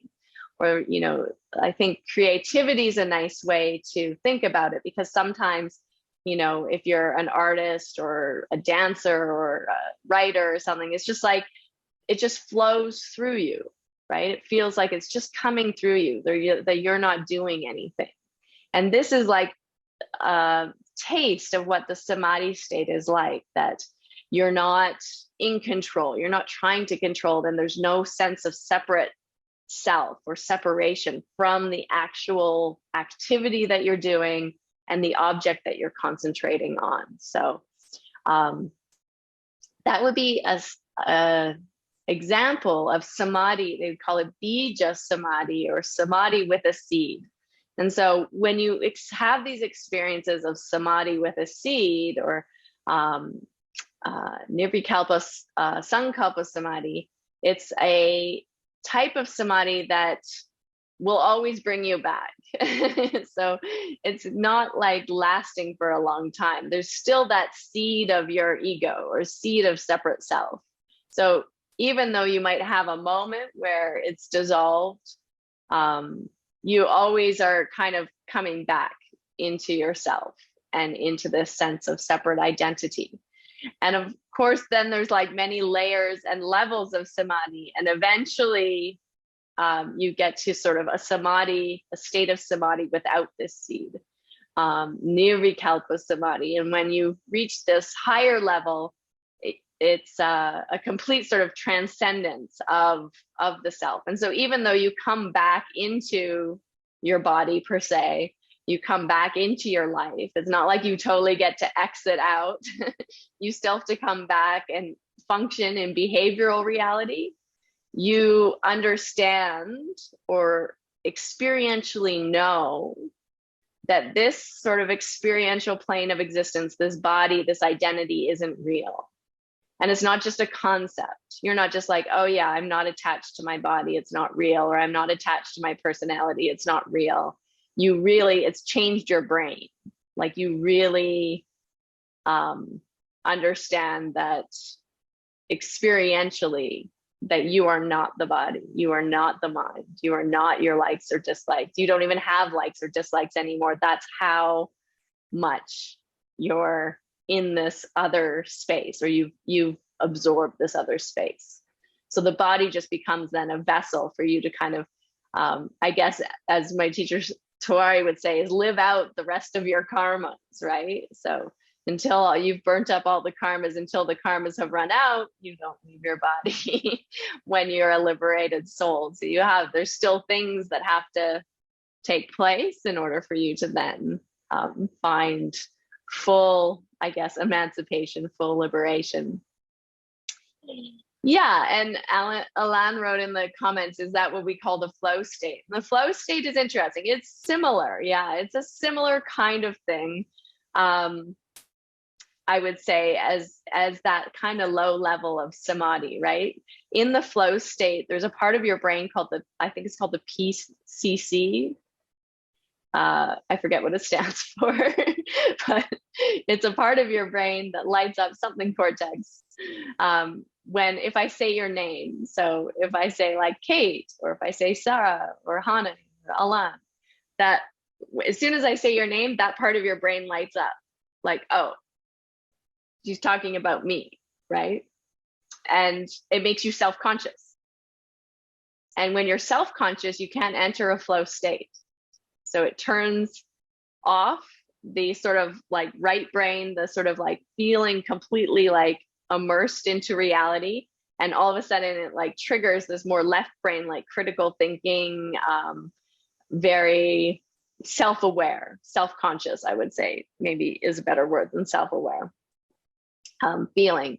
And so when you're in the flow state, actually this center, this PCC center, this center that sort of identifies as me or my or I, turns off, and you don't have a sense of you doing the thing. It's like you're immersed in that, in the flow. That's why they call it the flow of whatever activity you're doing, like it's happening through you.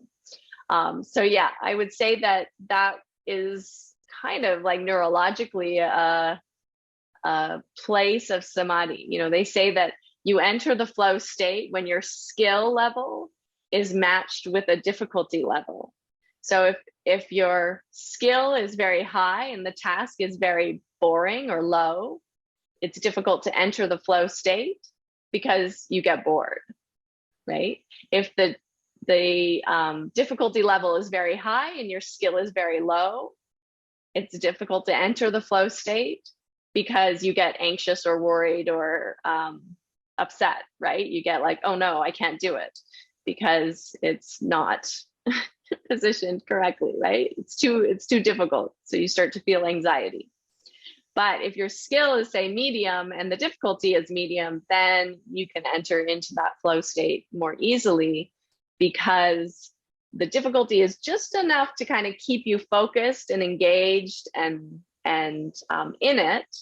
And your skill is enough, it's well matched with the difficulty level that you're able to rise up and meet the challenge. And it feels exciting. It feels good to be in that space where you're challenged at like just the right level for your ability.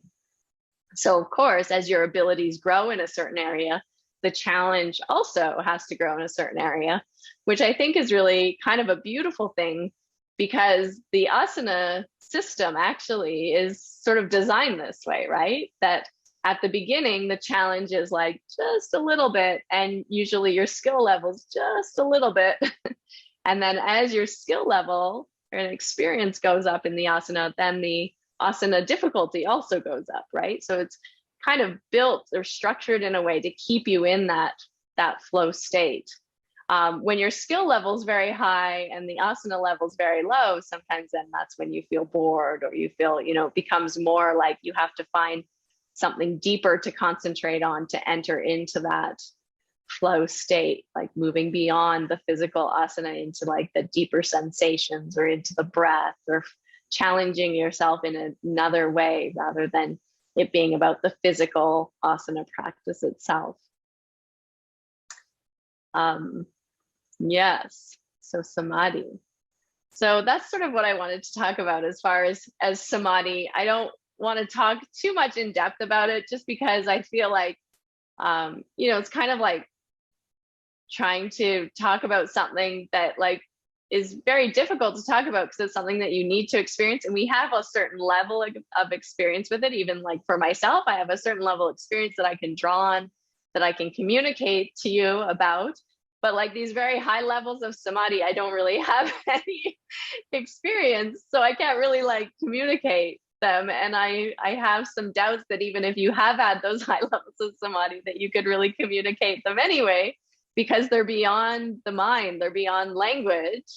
And so again, it gets very difficult, right, to talk about a state of existing or a state of experience that is beyond mind and beyond language and beyond concept and beyond, you know, tangible things that we can really like sink our teeth into. So, but definitely the goal in a sense of yoga is to move through these samadhi, higher and higher and higher levels of samadhi. I mean, if yoga has a goal, right, to then fully kind of immerse yourself in that ultimate infinite consciousness, in that oneness, and move into that state of kaivalya, which is aloneness or oneness or beyond, completely beyond mind and matter. And then it says, when you enter that state of kaivalya, you don't come back. You're not going to be reborn into a human form again.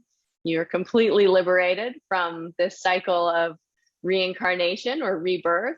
You've burnt up all of your past samskaras, all of your past karmas, and you're, a fully enlightened being. So you don't have to come back and be reborn.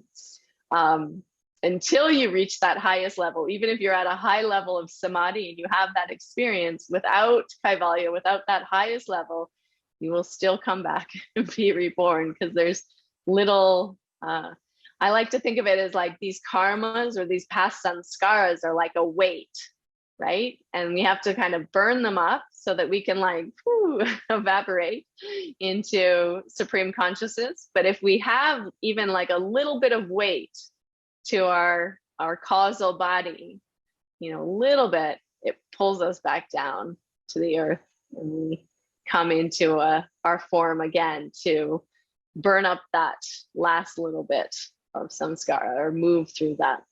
And this is, I mean, whether you believe in reincarnation or not, it doesn't matter to me. I don't know. I have no evidence either way. So, but this is the idea in India of reincarnation, is that until you can fully liberate yourself and have this experience that's either called nirvana or kaivalya, dharma mega samadhi, you've entered into the cloud of dharma, then you will keep coming back to basically keep growing, keep elevating, keep burning through those past habits, patterns, thoughts, tendencies, emotions, feelings, whatever it is that's holding you down, that's keeping you clinging to human form.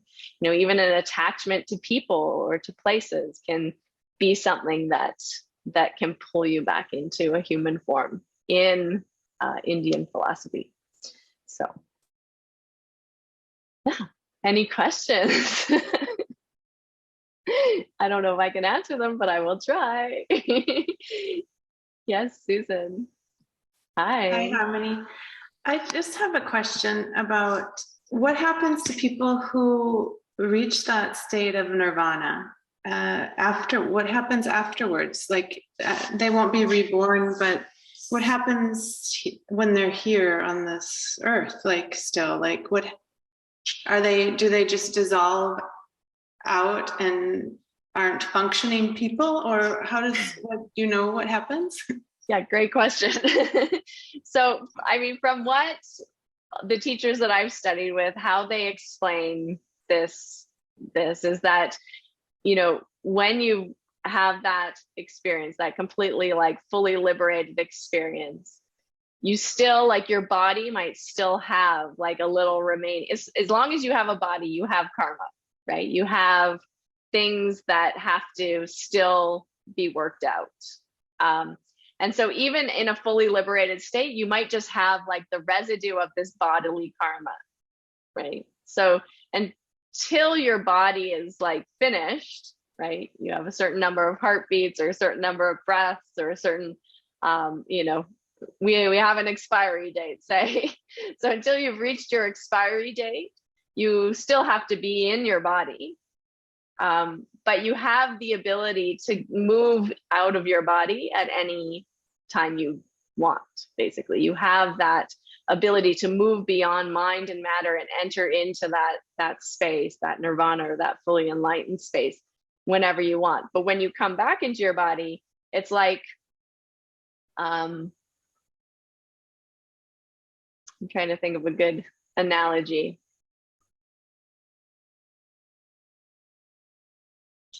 It'd be like, maybe like when it's winter, right? You put on your winter jacket, you put on your winter boots, and you get dressed up because it's winter.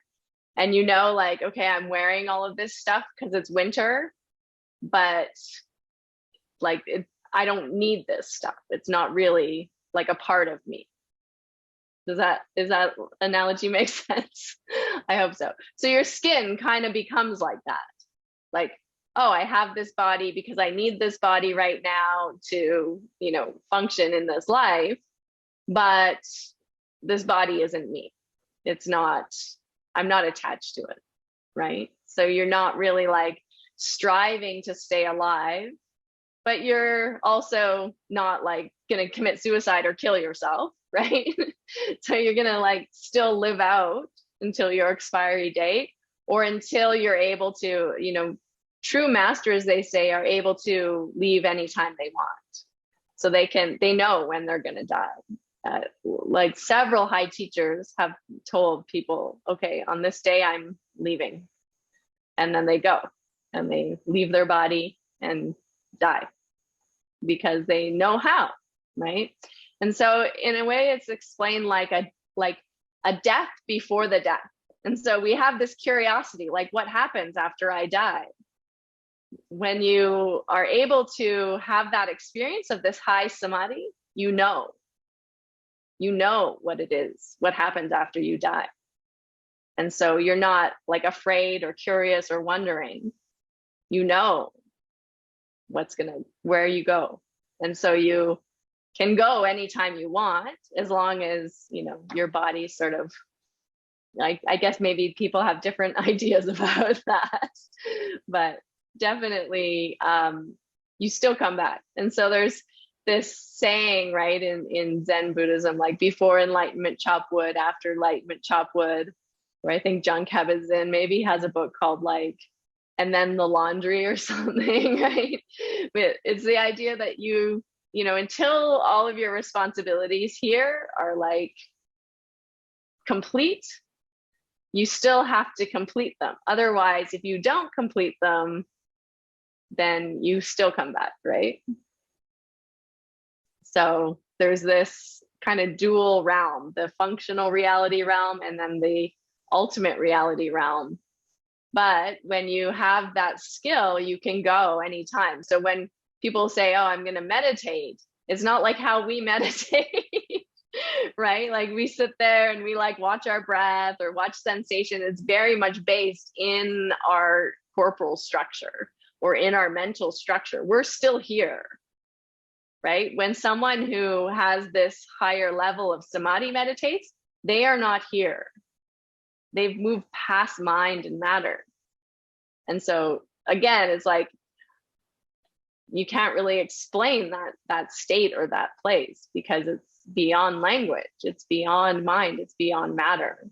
And unless you've experienced it, you can't really even understand what it is, because we're so much entrenched in mind and matter, right? We're trying to use our mind to imagine what the state is beyond mind and matter, which is impossible because we're using our mind to try and do it.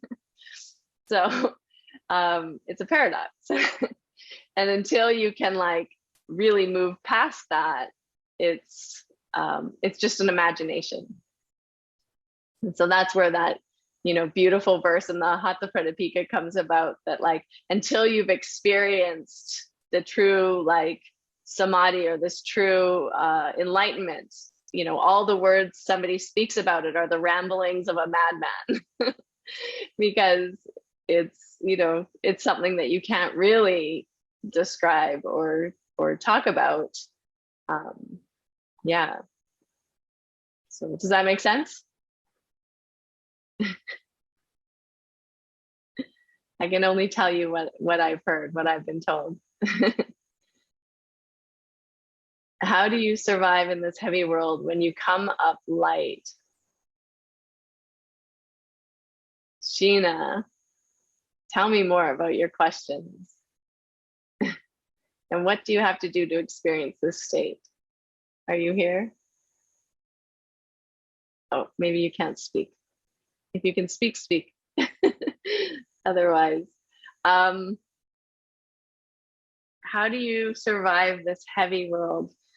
I think the thing is when you've experienced this higher level of consciousness, you realize that the world is like an illusion. It's like a dream. How do you survive a nightmare? I mean, if you know it's a nightmare, if you know it's a dream, it's not difficult, right? You go, oh, I know this is a dream. And then it doesn't bother you. Maybe you've had that experience, right? Where you're having a dream and you don't like the dream. And within the dream, you're still dreaming and you're like, wait a second, this isn't real. And you can kind of start to change the dream when you're sleeping because you've realized like it's not real, or you are like, I don't want to be here anymore. I'm going to wake up, right? You wake up. That's what reality, I mean, that's the closest analogy I can kind of come up with, that reality is like a dream. And so if you know that this is not real, if you know nothing here is actually like ultimate reality, or actually like that it actually matters, I mean, to be a little bit harsh, you can just enjoy it. You can realize that if you're attached, you'll suffer, whether it's good or bad. If you're attached to beautiful things, if you're attached to an idea about the way something should be, if you're attached to not having something be a certain way, then suffering happens.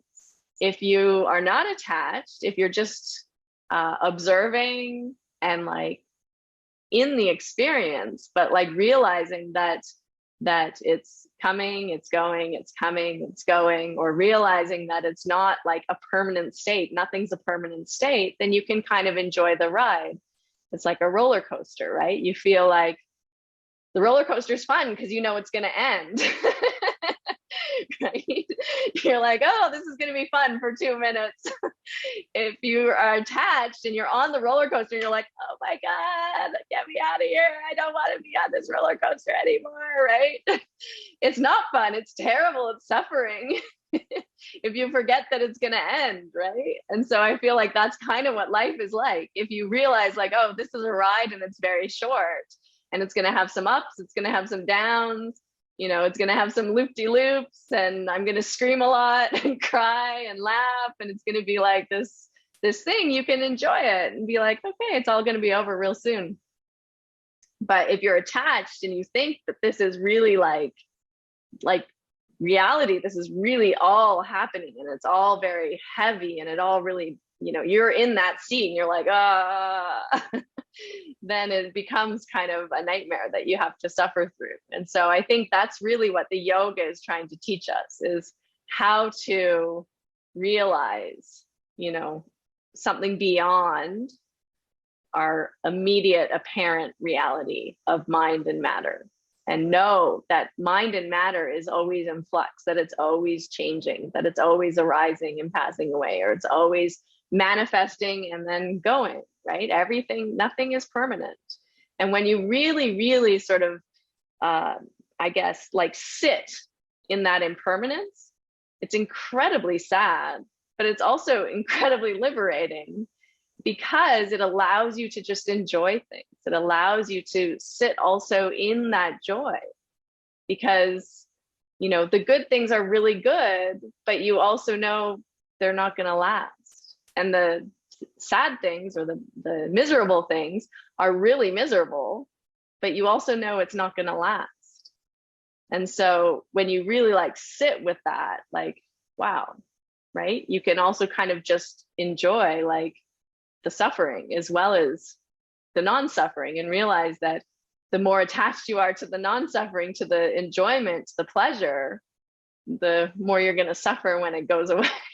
So it's like trying to just enjoy the experience as the experience, right? Rather than having to judge it or, put it in a good or bad category. It can just be like, oh, these are really pleasant sensations. Ooh, these are really ugly sensations, unpleasant sensations, right? But just watching it more as like an experience, like a connoisseur of something, right? Rather than somebody who's, wanting things to all end up a certain way and stay that way.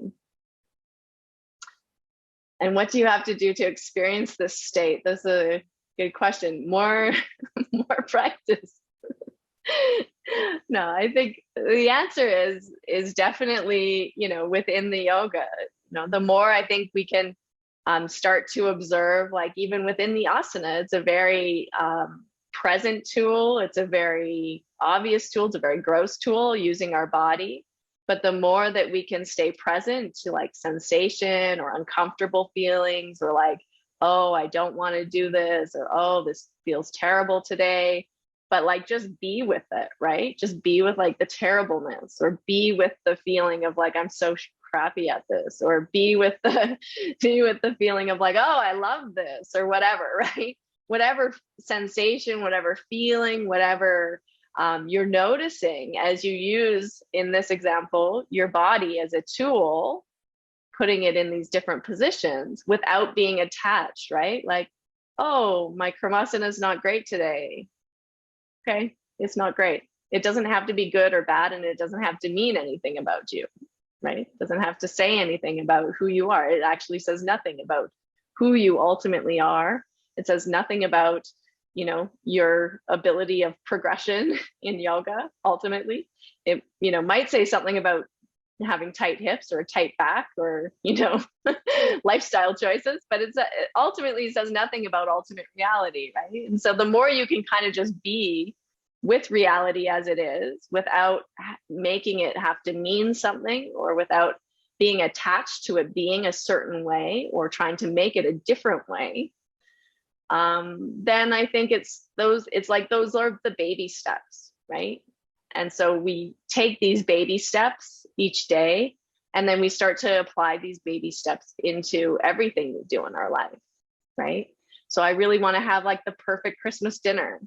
And so when it all goes to shit, and like, you know, this burns and this tastes terrible, and like I'm fighting with my kid, like, right? The parents-in-law are fighting with the other parents, like, who knows, right? When it all blows up, you can just kind of like enjoy the experience. Like, well, wasn't that hilarious that this was, you know, I spent so much time being attached to this is perfect, you know, this is the way it is, because this is reality as it is. So it's like bringing that constant pattern and awareness of like just sitting with the reality, being with it, you know, befriending it, and then letting it go also, right? Like, okay, this wasn't what I expected it to be. That's okay. This is what it is. I'm just gonna enjoy this disaster. But yeah, so that's, and then honey, in the reincarnation belief system, do we always go upwards in progression, or can we go backwards? Gain weight again. I love that. Only because it reminds me of going on a diet.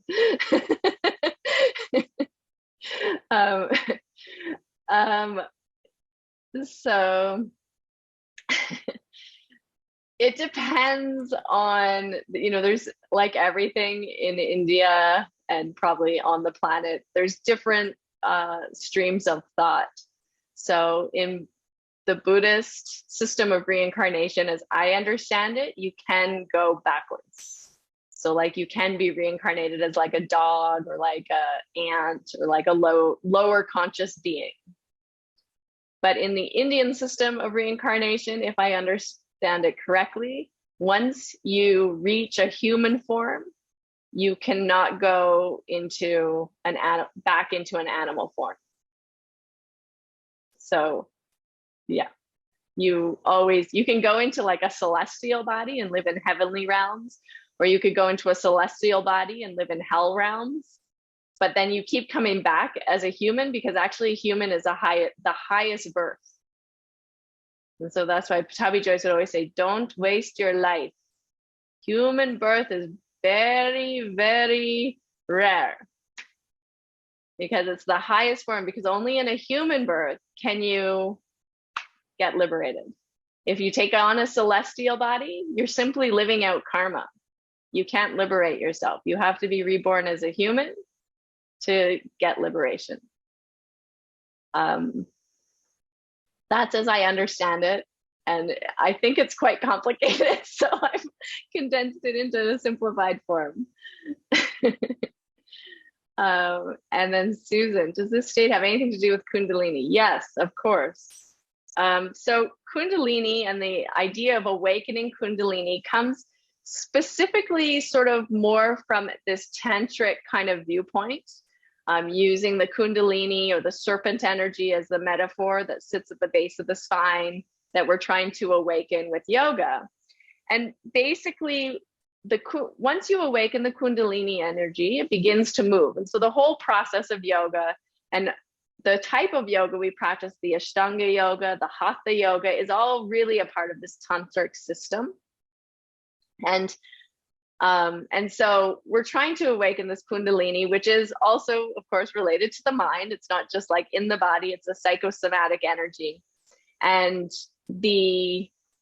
once the energy starts to awaken and move, it can kind of go up and down through the Sushumna, through the central channel, until it pierces. So the first knot is at the base of the spine, that's the Brahma Granthi. The second knot is around the solar plexus or at the Anahata. There's a little debate in the text where that second knot is, but that's the Vishnu Granthi.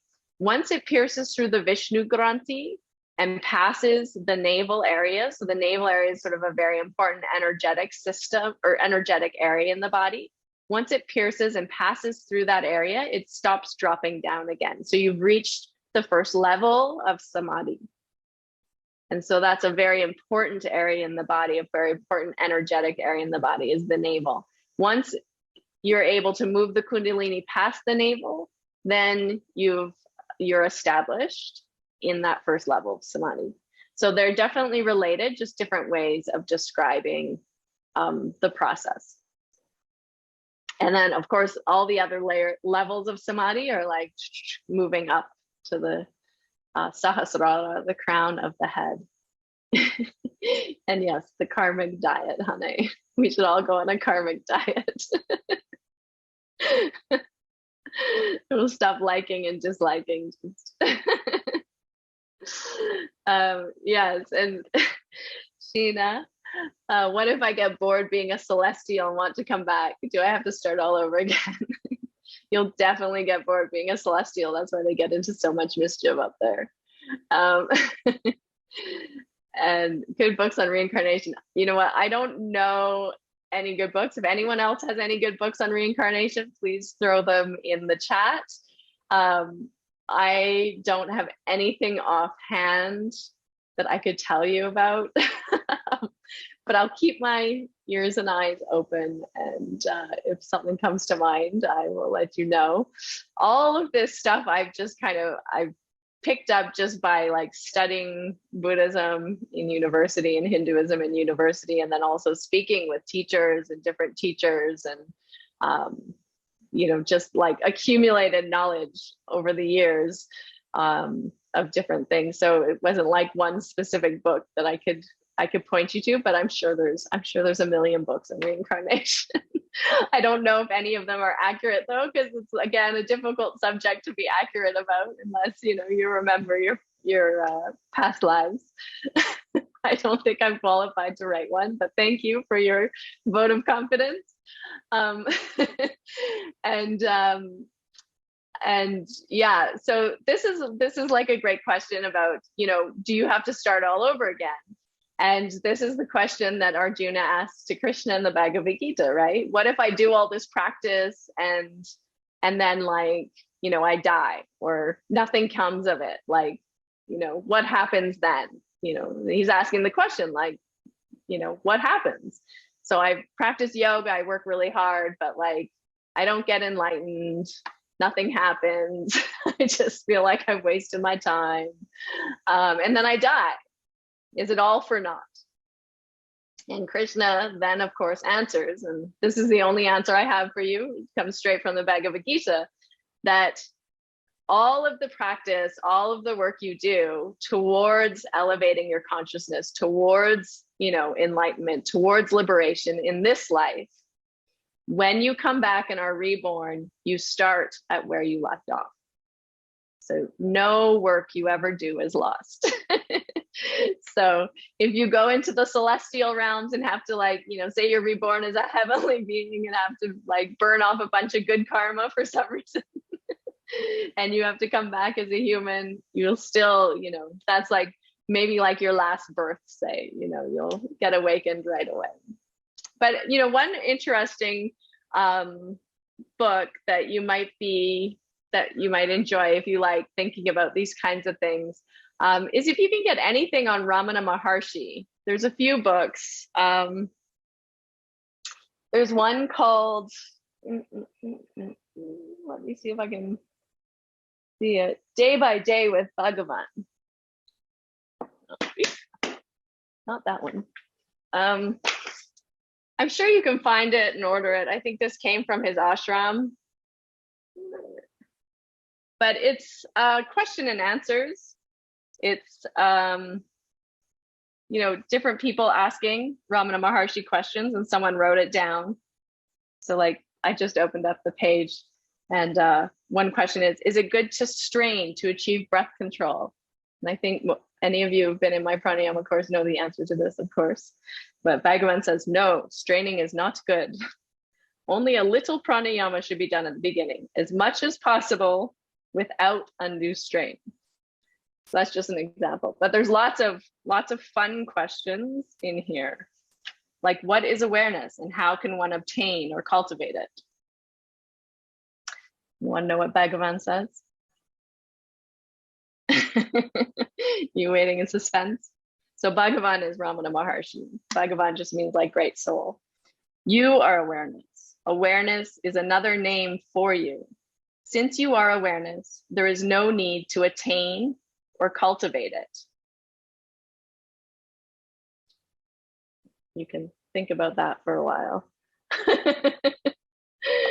So yeah, but anything about Ramana Maharshi or that he's said, I think is great. And I'm sure someone's asked him about reincarnation in there too.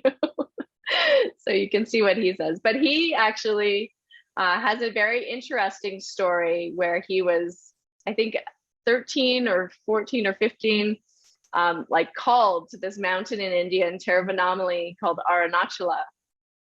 And he left home, he ran away from home and went to this mountain and just like sat in a few different places, but basically like became enlightened right away. It was sort of like his last life, his last birth.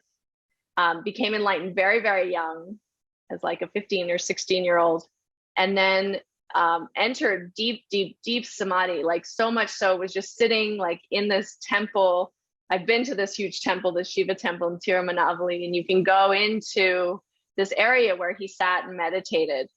And he sat there and like rats would come and eat his legs and like his body, because he was just sitting there for like days.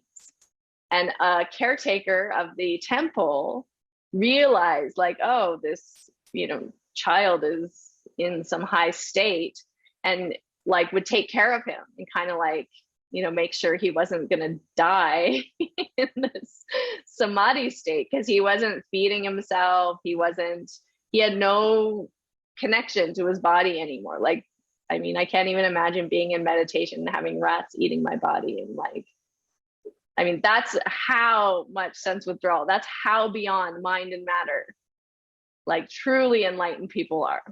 It's like, and so the caretaker eventually moved him out of that place because it was becoming like a health hazard to him, and like took him into like some hut in a field and like would bring him food and like feed him and make sure he was like eating to take care of his body. And he was silent for, I forget how many years, but like around 20-ish, just like meditating in this cave. And, I mean, before the internet and before like even like newspapers or anything, but he was just like word traveled. Of course, it's India. So, you tell one person something and all of a sudden the entire state knows, and then the entire country knows, because everybody like talks. So news started traveling that there was this like enlightened master living in this cave on this mountain. And so then people started coming to the cave and just sitting outside the cave and like just sitting near him and being near him. So much so that eventually he had to like come out of the cave because it was becoming like hazardous for people. And the mountain also wasn't that safe because there's a lot of like bandits and like bad people also live on in these places, and you have to like walk up this hill, and you can easily get like kidnapped or raped or beaten or, you know, robbed or whatever. So they built for him this ashram, basically a kind of abode. And at that point, then he started speaking, but he doesn't speak very much. You know, he'd come and sit, and people would gather inside the abode near the base of the hill, so they didn't have to travel up. And that's why we have some of these questions that people were asking him, and he eventually started speaking and answering. And Krishnamurti, yes, Krishnamurti, good, thank you, Marian. Krishnamurti has a lot of great insight as well. He is another, wonderful, wonderful high soul, high birth soul for sure, that you can, I think sense withdrawal can be compared to disassociation, Sheena. But like in a positive way. So, you know, I feel like when we talk about disassociation, it has a little bit of a negative feeling or connotation to it, right? Like something's happening and you want to like exit your body, exit your mind, but it's, like an escape, exactly. But it's not so much about, I think, exiting because of a trauma or a traumatic situation, right? It's learning how to control that, I guess, exiting, moving beyond mind and matter, so that you can do it when it's appropriate and have that control over it. And it's not so much about escaping reality as it is, but understanding that our ideas of reality are wrong, right? We think that all of this is, we have certain ideas about the world that aren't true. And so it's about trying to gain insight into a deeper truth so that we can, when we come back into the world, we still have the taste of that truth in our mouth or our mind. And then we can approach this reality in a different way. But the short answer is yes, I think it is quite similar. Okay, this was a fun conversation today. If you'd like to have more conversations like this, then be sure to sign up for my membership.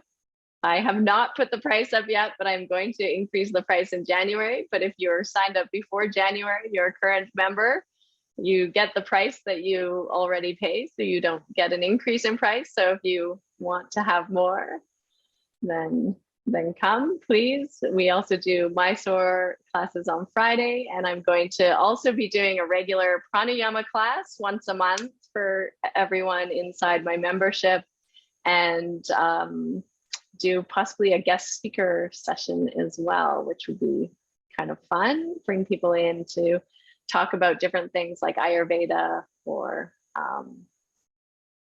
different guest sessions. Okay, Marian, hi. One more question.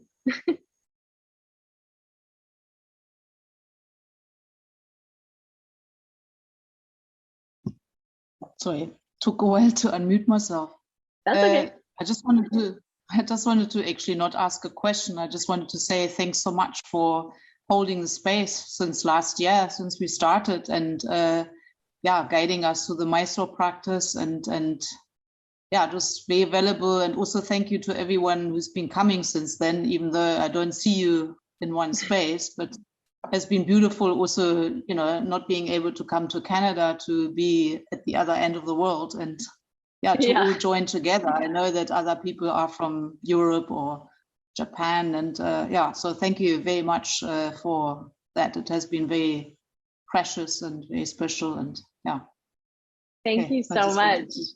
Yeah, it's been precious and special for me as well. I think everybody is from a different place actually here. So it's amazing to have people from all over the world joining and coming to the classes and meeting with me. regularly. So I want to thank you all very much for coming and enjoying, and wishing you a very Merry Christmas, or I guess Hanukkah's over, but past Happy Hanukkah and a Happy New Year. So thank you so much for being here and being with me, and for your kind donations to 3.5 Acres, and for meeting with me monthly. And I hope some more of you will want to come and join our Yoga Sutras discussion.